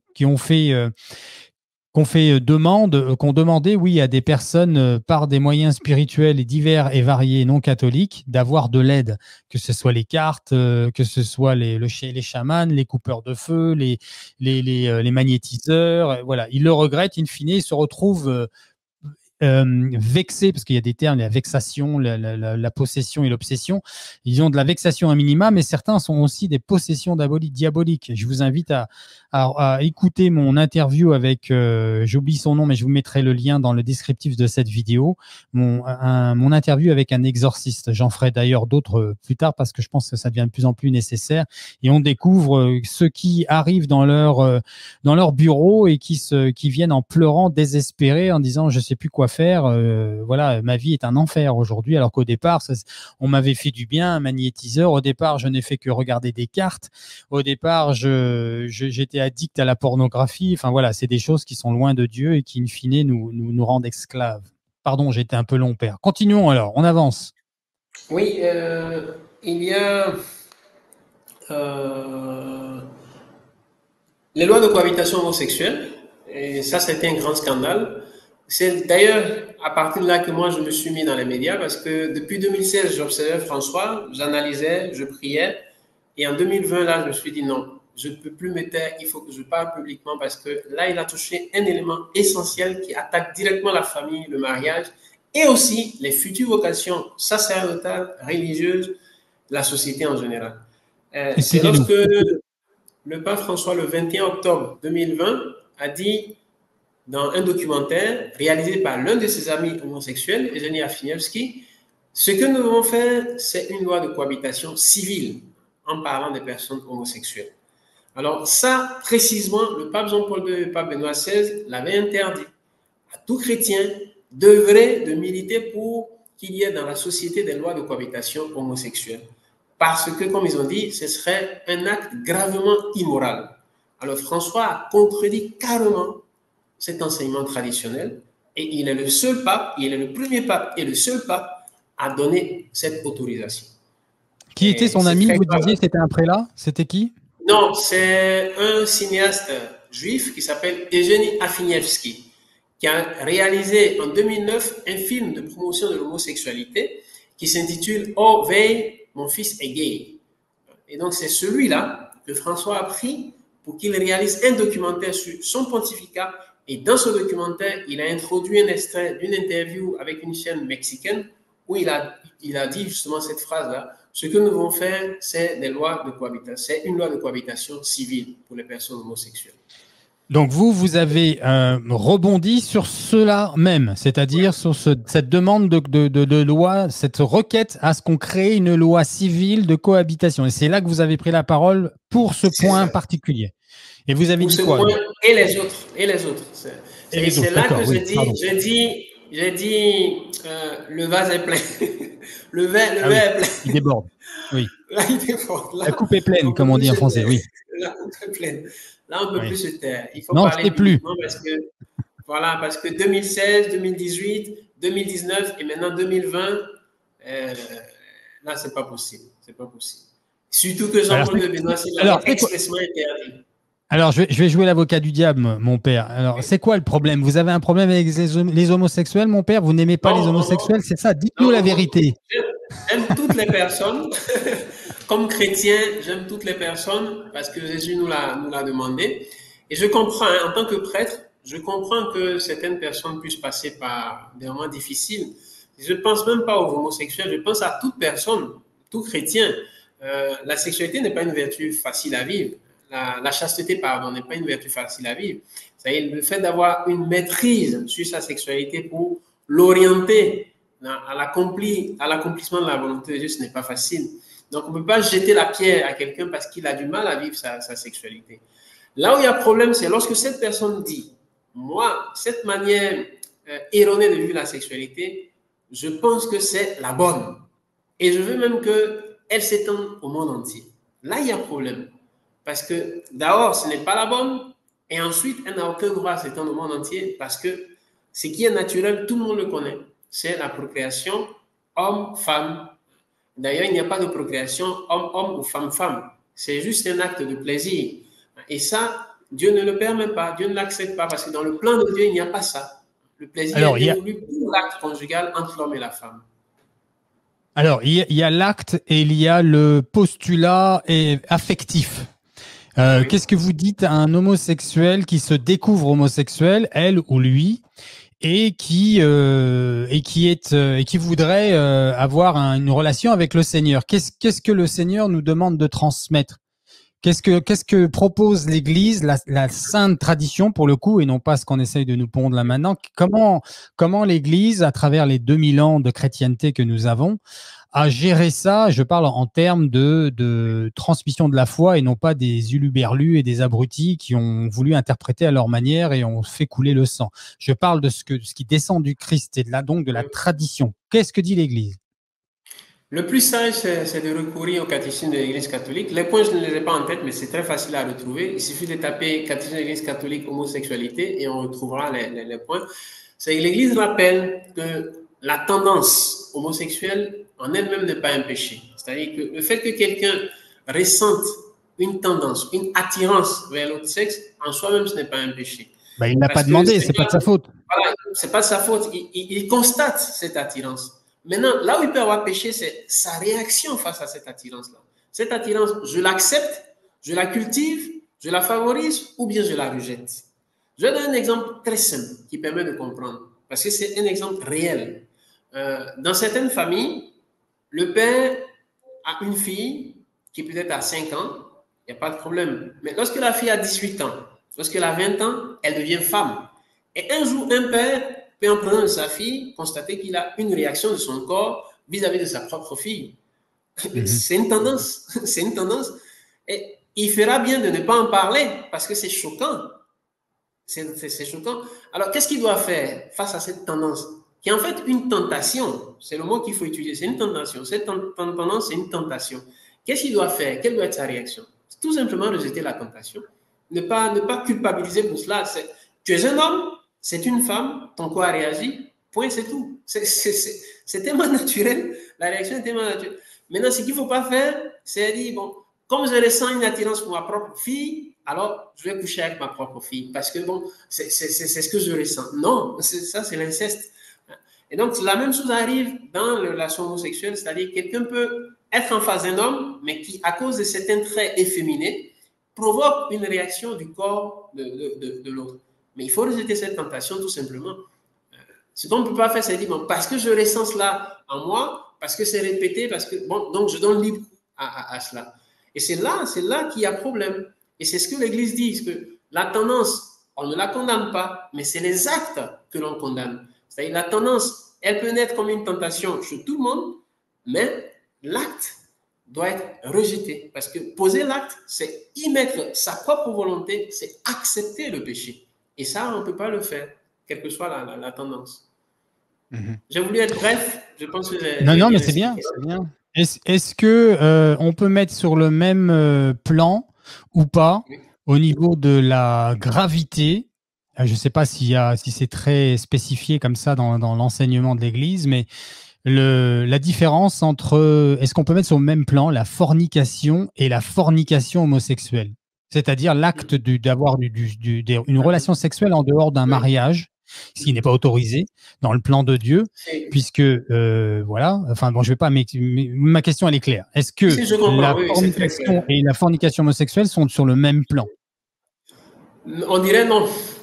Dans les deux cas, il s'agit de péché grave, mais il y a un degré plus élevé de gravité dans celui de l'homosexualité. Pourquoi? Parce que la Bible même dit que c'est une aberration.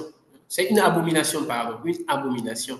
C'est-à-dire un acte très grave, en fait. Voilà. Pourquoi est-ce que les deux sont graves? Parce que les deux cas sont des actes qui contredisent la volonté de Dieu manifestée sur la procréation. Mais si tous les deux, pardon de vous couper, Père, mais si tous les deux sont des péchés graves et qu'ils vont tous les deux en enfer, celui qui est hétérosexuel et qui a forniqué, qui se retrouve en enfer, peut pas regarder son ami ou son frère homosexuel en lui disant bah c'est bien fait, c'était de ta faute, fallait pas avoir de relation homosexuelle. Parce que alors j'illustre évidemment, hein, je suis en train d'imager à fond ce que je suis en train de dire là, mais et donc l'homosexuel pourrait lui dire mais t'es un abruti, tu es en enfer comme moi, donc on avait le même niveau de péché grave. C'est pour ça que je vous pose la question en fait. Le péché, s'il est grave, il est grave. Donc, in fine, on se retrouve en enfer, d'après le catéchisme. Oui, mais selon l'enseignement de l'Église et selon aussi les révélations des saints, que ce soit au ciel ou en enfer, la récompense au ciel est aussi fonction de la sainteté, du degré de sainteté, de l'amour, du degré d'amour que la personne a mis à aimer Dieu.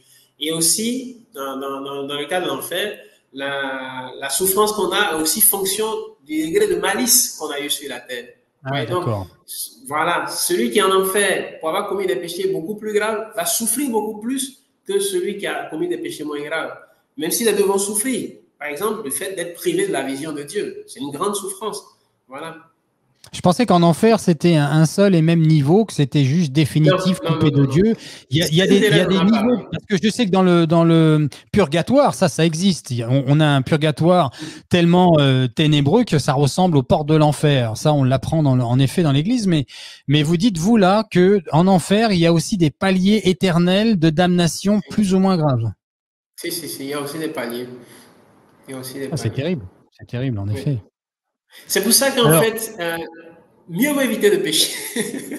Ah bah ça oui, c'est certain, oui. Je voudrais juste apporter, maintenant qu'on vous a écouté, je vais apporter mon expérience personnelle. Une fois encore, celui qui vous parle n'a pas de filtre, c'est-à-dire qu'il n'a pas été éduqué correctement. Moi, j'ai commencé à avoir mes premières relations sexuelles et j'avais 11 ans.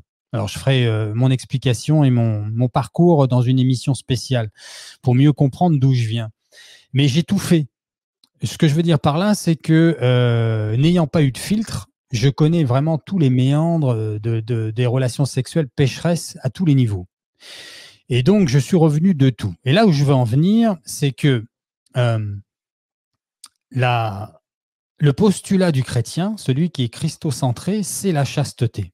La vérité, elle est dans la chasteté. Et ça, c'est pas moi qui le dis, c'est l'enseignement de l'Église. Mais moi, je vous parle de quelqu'un qui a connu le péché grave et qui s'est vraiment vautré dedans et qui aujourd'hui est chaste.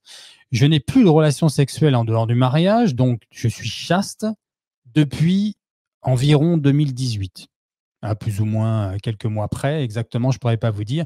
Mais c'est là que la transition s'est faite, même si ça faisait déjà presque 15 ans que j'étais catholique. Hein.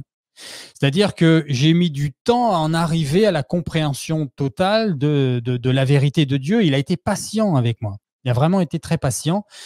Et aujourd'hui, là où je veux en venir, c'est que on revient encore avec ces termes de relativisme qu'on a évoqué un peu plus tôt. Et ce que je vous disais aussi encore un peu plus tôt, presque en préambule de l'émission, c'est que on veut nous faire abandonner nos croix.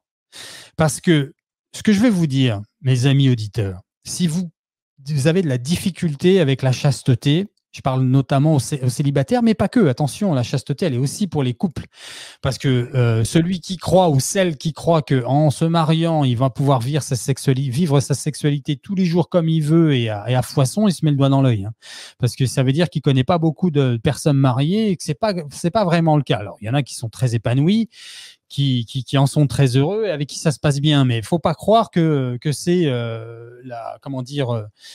la porte ouverte à toutes les fenêtres, comme dit le dicton francophone. Là où je veux en venir, c'est que les croix sont devenues, on veut les abandonner, et que la frustration, voilà, c'est ça que je voulais dire, la frustration qu'on peut ressentir de ne pas pouvoir vivre sa sexualité quand on choisit la chasteté pour la gloire de Dieu, eh bien, on doit rentrer dans cette frustration. Après, il y a frustration et frustration. Je vais essayer de ne pas être trop long. Parce que la frustration, quand on n'a pas décidé de rendre gloire à Dieu, elle est insupportable. Elle est juste invivable. Moi, je connais les deux, parce que ça a été progressif en plus avec moi. Je n'ai pas reçu la grâce nette et claire du jour au lendemain de recevoir cette fameuse ceinture de chasteté que sœur Faustine a reçue par le don de Dieu. Petite parenthèse. Donc, moi, ça a été progressif et ça a été presque à la sueur de mon front, j'ai envie de dire. Bien sûr, ça ne s'est pas fait sans la grâce de Dieu non plus, évidemment. C'est confession toutes les semaines pendant des années. Mais j'en suis arrivé à ce que, in fine, aujourd'hui, je suis chaste, j'ai toujours en moi un désir de trouver une épouse, je suis chaste ce faisant, mais je suis aussi, somme toute, écoutez bien, je suis somme toute frustré sexuellement. Mais ça veut dire que je suis un chrétien obéissant au Seigneur.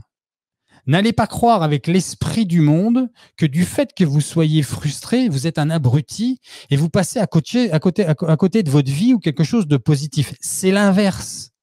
C'est à votre frustration offerte au Seigneur qu'on reconnaît que vous êtes chrétien. Si vous êtes un chrétien et que vous n'êtes pas frustré et que vous êtes célibataire, c'est qu'il y a un problème avec vous, les amis. Comprenez bien ça. Ne voyez pas la frustration sexuelle comme quelque chose de honteux et d'insupportable et à rejeter d'un revers de la main. Non, il faut l'embrasser, c'est votre frustration, pour faire un avec le Seigneur et la crucifier, en fait. Puisque c'est ce que nous demande le Seigneur. Et votre frustration, je finirai là-dessus à ce sujet, c'est votre croix, parmi d'autres. Mais c'est votre croix. N'abandonnez pas votre croix. Vivez cette frustration et le Seigneur vous donnera la force de la vivre et ça deviendra de moins en moins obsédant jusqu'à ce que ça devienne un sujet d'amour à offrir. Alors c'est pas après, bien sûr, je fais une petite parenthèse en m'expliquant.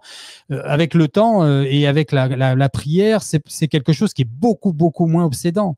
Moi aujourd'hui, je peux passer des semaines sans être tenté et quasiment en n'y pensant pas. Et jusqu'à ce que ça revienne et que ça me trouble vraiment très fortement. Mais c'est normal, ça montre que je suis chaste et que je veux faire plaisir au Seigneur et que je vais être dans la vérité du Seigneur et de quelque chose de beau et de vrai. Et croyez-moi, je connais l'autre côté, je me suis vautré dedans, donc je connais vraiment bien le sujet. Et d'être dans la chasteté, il n'y a rien de plus vrai, de plus beau et de plus libérateur. Donc ne voyez pas ça comme un tabou, voyez-le comme une croix qu'il faut embrasser et qui va être soulagée par le Seigneur. Merci mon Dieu, merci Jésus. Je vous redonne la parole, mon père, pardon. Je peux dire quelque chose. Oui. Certaines personnes peuvent ne pas voir où se trouve le problème avec les lois de cohabitation homosexuelle avec François. C'est-à-dire, le problème, c'est que François est le pape de l'Église, de façon officielle, le pape de l'Église. Donc, il est dans le monde pour défendre les intérêts de Dieu, pour promouvoir la volonté de Dieu. Or, la volonté de Dieu sur la sexualité, nous le savons, c'est le mariage entre l'homme et la femme. Alors, nous sommes dans une société qui peut vouloir une cohabitation homosexuelle, qui peut vouloir même ce que les gens appellent le mariage homosexuel. Mais là, c'est que c'est la société non chrétienne qui nous l'impose, à nous les chrétiens qui vivons dans cette société. Mais une autre chose, c'est que notre pape se met au-devant de ce genre de revendication. Ça ne lui correspond pas du tout. C'est-à-dire, il est sorti carrément de son rôle. Il n'est pas du tout à sa place et il fait même le contraire de ce qu'il devrait faire. Une chose, c'est qu'il y a une loi injuste de la société qui impose les lois de cohabitation homosexuelle. Et les chrétiens qui vivent dans cette société vont souffrir cette loi-là. Hein. Mais une autre chose, c'est que le chef même de l'Église catholique, qui doit défendre les intérêts de Dieu dans le monde, et donc le mariage entre l'homme et la femme, soit celui-même qui se met au-devant pour dynamiter cette institution matrimoniale voulue par Dieu. C'est là le gros hic de la question de François avec les unions homosexuelles. La perte de sens du péché donne de la force à ces enseignements qu'ils veulent appeler nouveaux et qui sont faux, en fait, qui sont délétères et qui sont ténébreux. C'est parce C'est qu'on ça. a oublié qu'on était dans un monde où on était dans la miséricorde pour l'instant du Seigneur, mais qu'il y a sa justice derrière et que notre maison, elle n'est pas ici. Arrêtons de vouloir comment dire, arrêtons de vouloir mettre en priorité le bonheur dans ce monde. Si vous faites ça, vous vous tirez une balle dans le pied et vous tirez presque une balle dans la tête pour le coup, parce que ça n'est pas ici notre maison. La maison, c'est pas ici, les amis. On n'est que de passage. Arrêtons de vouloir à tout prix être heureux et d'arranger les lois de Dieu et le Seigneur à notre niveau pour que ce qu'il a dit devienne concorde avec nos désirs et nos attentes dans ce monde. C'est l'inverse. C'est à nous de travailler sur nous-mêmes pour aller vers le haut, vers Dieu, vers ce qui est beau, vers ce qui est vrai. Et c'est ça la croix, c'est ça la difficulté. Regardez le Seigneur saignant sur la croix, les mains et les pieds cloués, le côté transpercé, la tête qui ruisselle de gouttes de sang, il est défiguré. Il nous montre le chemin, il nous dit, regardez, c'est ça l'amour. C'est ça, il faut crucifier la chair. Je ne vous demande pas de faire la même chose que moi, je vous demande de me reconnaître comme votre sauveur et de me faire confiance. Et voilà, cette vie est un passage qu'il faut passer justement pour le coup à louer le Seigneur et à supporter les croix. Et si c'est trop dur, bah pleurez les amis, tombez à genoux, ayez mal, gueulez. Voilà, crier au Seigneur, mais j'en peux plus, aide-moi. Voilà, ça c'est honnête. Ça c'est honnête. Dis que t'en peux plus. Dis que t'en as marre. Dis que pleure, montre ta souffrance au Seigneur. Le Seigneur dit, il nous dit dans son psaume, un cœur brisé, il ne refuse pas. Hein, je sais plus comment ça se dit exactement, mais vous voyez ce que je veux dire. C'est un cœur brisé qu'il demande. Dans ce sens que là, tu montres ton cœur, tu montres ta bonne volonté à vouloir l'écouter. Et là, il va te donner une grâce merveilleuse à ce moment-là. Parce que là, tu es dans l'humilité de la vérité, dans la dichotomie, dans la dualité du malin et du beau qui veut te sauver. Alléluia, Seigneur. Donne-nous ton esprit. Continuons, Père. Alors, on avance. Je confirme rapidement ce que vous venez de dire et puis je passe à un autre sujet. C'est la phrase de Jésus dans le Notre Père. Que ta volonté soit faite sur la terre. C'est pas nous, notre volonté terrestre qui doit être faite au ciel, mais c'est plutôt la volonté céleste de Dieu qui doit être faite sur la terre. Amen. Et le sujet suivant est en relation avec le précédent. Ça fait un tollé aussi dans le monde entier. C'est 2023, décembre 2023, la bénédiction des couples homosexuels par les prêtres. Alors là, surtout en Afrique, ça a été... Avec ça, François a perdu la confiance, j'allais dire, de presque tous les catholiques africains. Ça fait un tollé, ça. Hein. Oui, partout dans le monde. Il a perdu la confiance de presque tous les catholiques africains. Parce partout, que c'était... L'Amérique du Sud, pareil, partout. Aux États-Unis, il y a eu des soulèvements un peu partout. Alors là, pour le coup, on rentre dans le troisième secret de Fatima, les cardinaux contre les cardinaux, les évêques contre les évêques, les prêtres contre les prêtres. Hein. C'est pas complètement officiel, mais la scission, elle existe, hein, elle est sous-jacente. Oui. Vous allez dans n'importe quelle paroisse, aujourd'hui, si on laisse libre cours la parole de ce que pensent vraiment les gens, vous avez vraiment deux groupes opposés. Vous avez le petit groupe qui veut suivre et qui se tait, qui laisse faire parce que malheureusement, l'autorité de l'Église est en train de se filer un mauvais coton. Donc, quand la tête est malade, le corps est malade. Et donc, voilà, ça, c'est vraiment un gros problème. Alors oui, expliquez-nous, Père, comment vous avez votre postulat, qu'est-ce que vous avez dit et qu'est-ce qui se passe par rapport à ça? Oui, ça a été d'autant plus scandaleux. Moi, je n'ai fait que rappeler l'incohérence de François, la contradiction de François, c'est-à-dire le 22 février 2021, avec le cardinal Ladaria et l'archevêque Giacomo Morandi, lui-même avait déjà dit qu'on ne peut pas bénir les couples homosexuels parce que Dieu ne bénit pas et ne peut pas bénir le péché. Et de façon surprenante, 2 ans plus tard, avec le cardinal Fernandez, il ouvre la porte à ces bénédictions. C'est-à-dire que il y a une contradiction interne en François lui-même. Il y a une incohérence en lui-même. En plus des incohérences qu'il insère dans la foi, il est incohérent envers lui-même. Et ça, je n'ai pas eu peur de le dire. Pas parce que je suis contre François, mais parce que je désire que François se rende compte de ses erreurs et qu'il les rectifie. Qu'il les rectifie parce que c'est important pour lui-même et aussi pour le bien de l'Église. De quoi vivez-vous, Père, aujourd'hui? Vous touchez toujours un salaire? De comment ça se passe? Oui, bon, on ne dit pas salaire, on dit plutôt, quelle est l'expression? Frais de subsistance, voilà. L'Opus Dei continue à me donner mes frais de subsistance parce que le droit de l'Église empêche qu'un prêtre soit en griffe isolé dans la nature. C'est-à-dire, tant que je n'ai pas, même si l'Opus Dei m'a chassé, tant que je n'ai pas un autre évêque, d'un point de vue économique, l'Opus Dei a le devoir de me soutenir financièrement. Voilà.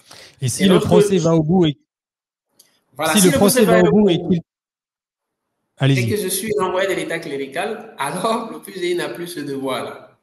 C'est Ah aussi oui, l'un là, des vous êtes dans la intérêts pour nature. l'Opus Dei. Voilà, c'est aussi l'un des intérêts pour l'Opus Dei de faire ce procès. Mhm. C'est aussi pour ne plus avoir ce devoir-là. Et ce qu'ils veulent faire, comment ça s'appelle? C'est vous annuler? C'est quoi le terme? Renvoi de l'État clérical. Renvoi de l'État clérical Renvoi à de l'État laïque. clérical. Si, si. Ou parfois on dit réduction à l'État laïque. D'accord. Ok. Ok, on avance. Ok, on a presque fini hein, parce que la dernière chose, les deux dernières choses, c'est aussi scandaleux. C'est lorsque le 15 septembre 2021, dans une interview, Attendez, lors je d'un reviens en voyage. arrière, pardon, excusez-moi, Oui, pardonnez mon impolitesse. oui. Mais revenons à la bénédiction des couples homosexuels. Vous voulez un peu développer, s'il vous plaît?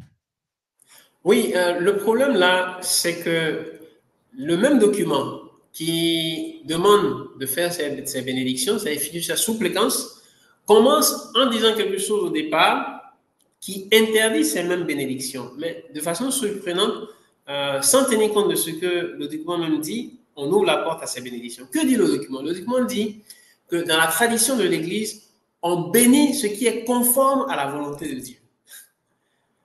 Et de façon surprenante, après, on oublie, le même document oublie cette phrase initiale-là et ouvre la porte à la bénédiction des couples homosexuels. Mais en réalité, la question qu'il faut se poser, c'est est-ce qu'un couple homosexuel est conforme à la volonté de Dieu? Non. Parce qu'il y a des gens qui ont dit, ah, mais dans l'église, on bénit les chiens, on bénit les champs, on bénit les voitures, mais pourquoi on ne peut pas bénir un couple homosexuel? Le problème, c'est que le chien est conforme à la volonté de Dieu. Le champ est conforme à la volonté de Dieu. La voiture est conforme à la volonté de Dieu. Mais le couple homosexuel n'est pas conforme à la volonté de Dieu. C'est-à-dire, le couple que Dieu a voulu, et dans le mot couple, il y a accouplement, c'est important de ne pas perdre cela de vue, il y a union sexuelle. Donc on dit couple. Dieu a voulu que couple, ce soit l'homme et la femme, pas l'homosexuel, c'est-à-dire femme-femme ou homme-homme. Donc un couple homosexuel n'est pas conforme à la volonté de Dieu. Tout comme un couple de divorcés remariés, c'est-à-dire quelqu'un qui a rejeté le mariage qu'il a fait devant Dieu, c'est pas non plus conforme à la volonté de Dieu. Donc on ne peut pas non plus bénir ce couple. On peut bénir les individus, mais pas le couple. Voilà. J'allais y venir. C'est-à-dire qu'ils veulent faire passer, j'entends certaines personnes dire, mais c'est bien, ils veulent leur donner une bénédiction pour leur donner de la force pour justement essayer de s'en sortir. Bah, dans ce cas-là, tu reçois ta bénédiction individuelle. Voilà. Mais pas publiquement, enfin publiquement ou pas d'ailleurs, une bénédiction en tant que couple dans le péché, non, tu es en train de bénir le péché si tu fais ça. Donc, reçois ta bénédiction à part, porte ta croix à part, avance, mais n'essaye pas de faire à ce que l'Église se conforme à ton péché. C'est le problème avec le pape, donc là. C'est ça le problème. Le dicaster et le pape. Oui. Et Dicaster, après, donc le pape a c'est dit, Victor Emmanuel Fernandez. Pardon? Oui. Après, le pape a dit, non, en fait, c'est les individus qu'il faut bénir. Oui, mais si c'est les individus qu'il faut bénir, il faut retirer le document parce que le document dit qu'il faut bénir les couples. Nous savons tous lire. Oui, il n'est pas clair. Il n'est pas clair. Il faut être cohérent. Il n'est pas clair et il n'est pas.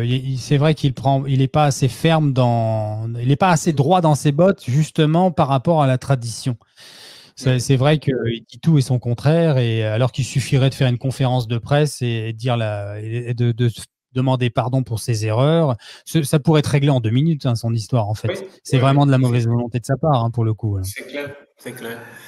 Donc, l'erreur de 2020, qui est l'acceptation des lois de cohabitation homosexuelle, ouvre la porte à l'erreur de 2023, qui est la bénédiction des couples homosexuels.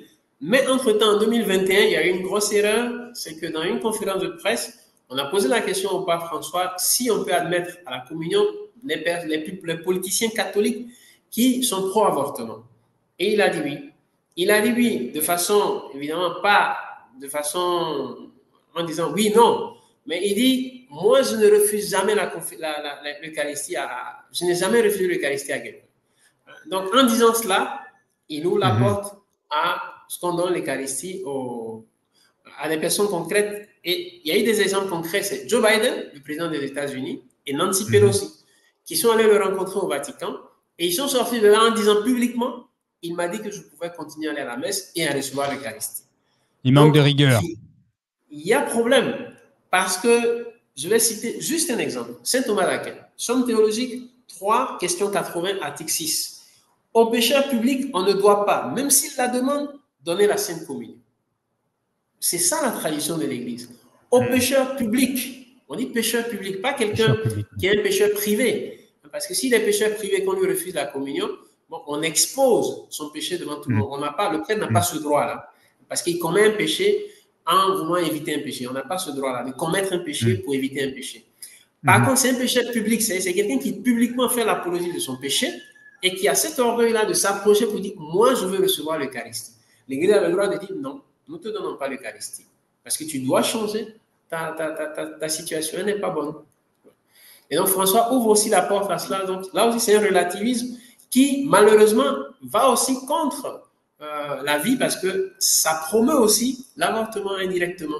Même si François a dit plusieurs fois qu'il est contre l'avortement, mais en acceptant que des politiciens publiquement pro-avortement reçoivent l'Eucharistie, tu banalises aussi l'avortement indirectement.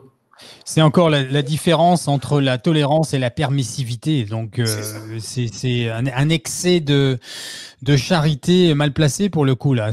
On peut pas. Non, il faut être ferme. Un chef, c'est fait pour cheffer et lui, il fait pas son boulot de tête. Et ça rend. Si la tête est malade, je me répète, pardon, mais là, si la tête est malade, tout le corps est malade.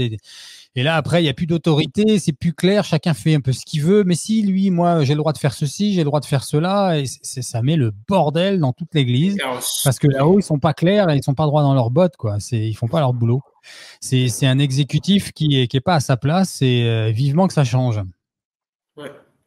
Le dernier point, avec ça on finit, c'est la déclaration du 14 janvier 2024 à la télévision italienne, parce que François a dit... Les amis, Pardon, Père, de vous couper, hein, je fais mon impolitesse, mais c'est le principe des interviews. Pour les auditeurs, si vous avez des questions, vous en aurez, vous posez vos questions dans les commentaires et le Père Jean-Viec Benou vous répondra. Il aura accès, bien sûr, à cette vidéo. Et si vous voulez lui poser une question directement, il vous répondra directement. Laissez votre commentaire si vous voulez un plus d'informations sur un certain point. Pardon, Père, allez-y. Oui, pas de souci. C'est lorsque François a dit « J'aime penser que l'enfer est vide ». Alors ça, venant d'un pape, c'est surprenant, c'est catastrophique. C'est-à-dire que dans l'enseignement du catéchisme, on nous rappelle l'existence de l'enfer et que le diable et les démons sont déjà condamnés et que les hommes damnés sont aussi condamnés. Et Saint Thomas d'Aquin en parle, Sainte Catherine de Sienne en parle, Jésus lui-même en a parlé, il a parlé du feu éternel. Matthieu 7, Matthieu 22, Matthieu 25, Luc 13, Luc 16, Jean 17. Il a parlé de Judas, par exemple. Il a dit, je n'ai perdu aucun, sauf l'enfant de la perdition, le fils de la perdition. Donc, que Jésus parle de l'enfer, c'est très clair. Par exemple, le jugement dernier, Matthieu 25. Allez-vous-en loin de moi, maudit, dans le feu éternel qui a été préparé pour vous et le diable. Donc, que l'enfer existe et qu'il ne soit pas vide, c'est un enseignement clair de l'Église. Alors qu'aujourd'hui, le pape se met à dire « J'aime penser que l'enfer est vide », quel est le message qu'il envoie C'est « Vivez comme vous voulez, il n'y a rien après. » Il n'y a rien après. L'enfer, c'est la vie. Dieu est tellement amour qu'il va vous pardonner. Vous irez tous aussi. Oui, on est encore dans le relativisme. C'est dramatique. Oui, c'est dramatique. C'est dramatique. Et ça banalise. L'une des choses que ça banalise, c'est le sacrifice de Christ sur la croix. Si l'enfer n'existe pas, pourquoi Jésus est mort sur la croix? À quoi ça servait qu'il vienne souffrir, mourir sur la croix pour nous ouvrir les portes du ciel? Ça n'a pas de sens. Ça n'aurait pas de sens. Donc, je suis au regret de dire à ceux qui nous écoutent que l'enfer existe. Pas parce que moi je le dis, parce que moi je n'y suis jamais allé, mais parce que celui qui est descendu, c'est celui-là qui nous l'a révélé. Jésus-Christ nous a révélé l'existence de l'enfer, l'existence du ciel, l'existence du purgatoire. Il nous a dit nous avons un Dieu qui est Père, que lui il est le Fils, et que nous avons l'Esprit Saint aussi pour nous accompagner, le mystère de la Sainte Trinité. Donc, voilà. Si j'étais coquin, je dirais, tu ne crois pas à l'enfer, mais tu y croiras quand il y sera. Ce qu'on lui souhaite pas, évidemment. Est-ce que vous voulez ajouter autre chose, Père? Au niveau de votre procès, donc c'est la prochaine date, c'est le 8 mai. Est-ce qu'il y a une seule date ou il y a plusieurs? Il va y avoir des rebondissements que vous ne savez pas peut-être? Oui, pour le moment, c'est la seule date. Peut-être qu'il y aura d'autres dates, on ne sait pas encore, mais pour le moment, c'est la date qui est là. Et on verra. On verra. C'est en fonction de ce qu'il y aura ce jour-là qu'on saura s'il y a une suite ou pas. Et moi, je peux dire quelque chose pour finir. C'est que on m'accuse de deux choses. On m'accuse, selon le Code de droit canonique 1373, on m'accuse d'abord le 1371, paragraphe 1. On m'accuse de désobéissance à ce que le Saint-Siège avait imposé dans le décret du 30 mai 2022, c'est-à-dire silence sur les erreurs de François. Je ne dois rien dire publiquement sur François. Alors là, moi, ce que je fais remarquer, c'est le contenu même du canon, parce que le canon dit « Qui n'obéit pas au siège apostolique, lorsque légitimement il donne un ordre, doit être puni. » Donc, ce que l'Opus Dei et le Vatican omettent, c'est la légitimité de l'ordre qui est donné. Est-ce qu'il y a des erreurs dans l'enseignement de François? Oui ou non? S'il n'y a pas d'erreur, alors c'est légitime que moi je me taise. Mais s'il y a erreur, ce qui est évident, parce que François a reçu de la part des experts en théologie, en morale et en droit canonique de nombreuses corrections filiales, un millier d'experts dans le monde entier, de professeurs d'université. Et donc, il est clair qu'il y a des erreurs dans le magistère de François. Et en plus, depuis 2016, il refuse de les rectifier, alors que ces erreurs ont des conséquences négatives sur la conscience morale des chrétiens. Donc, se taire, c'est impossible. Donc, un ordre qui demande de se taire n'est pas un ordre légitime, parce que c'est un ordre qui demande de cautionner le péché, qui demande de cautionner l'hérésie, qui demande de cautionner l'erreur que François est en train d'installer dans la conscience des chrétiens. Donc, cette accusation qui m'est faite est fausse. Elle ne tient pas, parce que l'ordre n'est pas légitime. La deuxième accusation, c'est celle qui dit que mes publications peuvent être soumises au type pénal établi au canon 1371 du Code de droit canonique. Que dit le canon? Je le lis encore. Le canon dit « Qui incite publiquement à la contestation ou à la haine contre le siège apostolique doit être puni. » Et là aussi, je dis, expliqué à l'Opus Dei, je dis, j'attends les preuves. Montrez-moi les preuves du jour où, dans une émission ou bien dans un écrit, j'ai demandé aux chrétiens de haïr le siège apostolique, ou bien de haïr le pape François. Il n'y en a pas. Et donc, j'ai demandé ces preuves-là au vicaire de l'Opus Dei. Jusqu'à aujourd'hui, il ne me les a pas envoyées. Je lui ai demandé de me les envoyer par écrit. Jusqu'à aujourd'hui, il ne me les a pas envoyées. Bien au contraire, je réitère. Je rappelle à nos auditeurs que le père Jean-Viec Bénou a demandé à ce qu'on prie pour le pape et il a organisé lui-même, je l'ai aidé pour ça, un grand rosaire international en octobre l'année dernière. Et donc, il disait bien, ça sortait de sa bouche clairement, il faut d'abord prier pour le pape. Ensuite, moi, je fais mon travail de prêtre pour dire la vérité, pour que les brebis voient le mensonge qui se met en place. Voilà, et on fait notre travail de prêtre. Notre travail de prêtre, c'est de sauver les âmes. On se sauve, nous, les prêtres, en sauvant les âmes. Donc là, le père Bénou, il n'est pas contre le pape, il veut qu'il soit sauvé, il veut son bien, il veut que le pape aille au paradis comme chacun d'entre nous, et il prie pour lui. Et c'est pour ça que j'aime beaucoup le père Janvier, c'est que son postulat, il est dans la vérité difficile. Il porte sa croix. Voilà, et c'est sa bravoure, c'est son courage.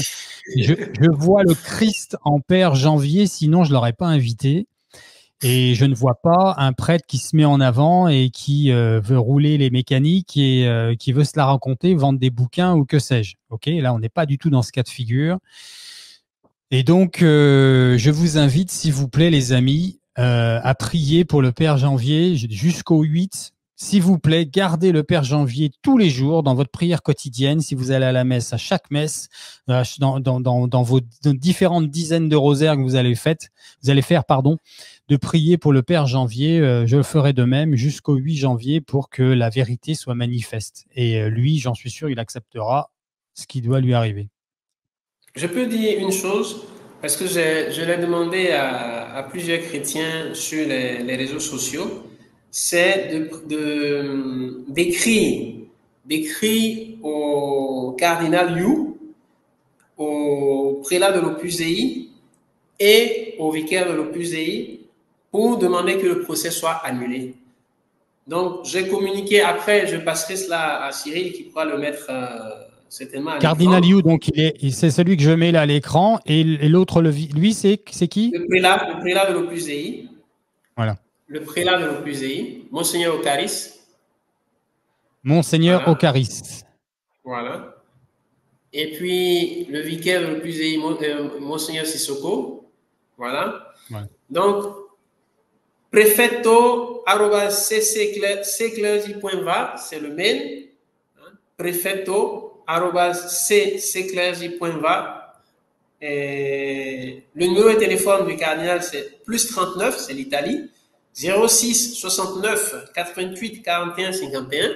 Voilà, vous pouvez lui envoyer un mail, vous pouvez l'appeler aussi pour demander que le procès soit annulé et qu'il demande à Papa François de corriger ses erreurs et de laisser le sacerdoce du Père Janvier tranquille. Voilà. Alors, c'est très bien, c'est bien ce que vous faites bien. Le prélat, le mail, c'est international@opusdei.org. Le numéro, je répète, international@opusdei.org. Le numéro de téléphone, c'est plus 39, c'est toujours l'Italie, c'est Rome, 06 80 89 61. Plus 39, 06 80 89 61. Voilà. Là aussi, écrit ou appelé pour demander au prélat de l'Opus Dei que le procès soit annulé et qu'on demande plutôt au pape François de corriger les erreurs de son magistère. Et puis le dernier numéro, la dernière personne, c'est le vicaire de l'Opus Dei en Côte d'Ivoire, son Excellence Serge Abdoulaye Sissoko, abidjan.ci@opusdei.org. Je répète, abidjan.ci@opusdei.org. Le numéro de téléphone, plus 225, c'est la Côte d'Ivoire, plus 225 27 22 41 65 15. Je répète, plus 225 27 22 41 65 15. Voilà. Vraiment un grand merci, Cyril.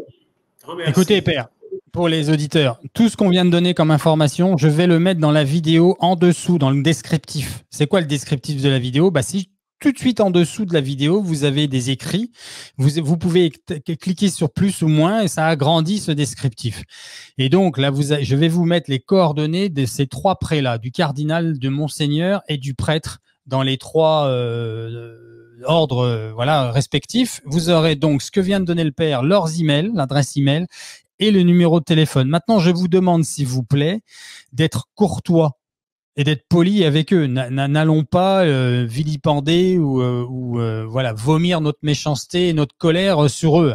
J'imagine que la plupart le feraient pas, mais voilà, juste pour être sûr, parce que ça lui retomberait dessus, donc c'est pas bon. Il faut vraiment rester courtois, de le faire dans l'amour de Dieu. Mais par contre, je vous invite vraiment à le faire.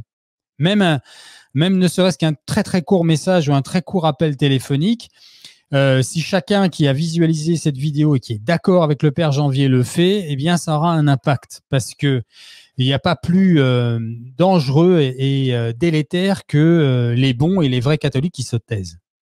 Voilà. Alors, bien sûr, la prière avant tout.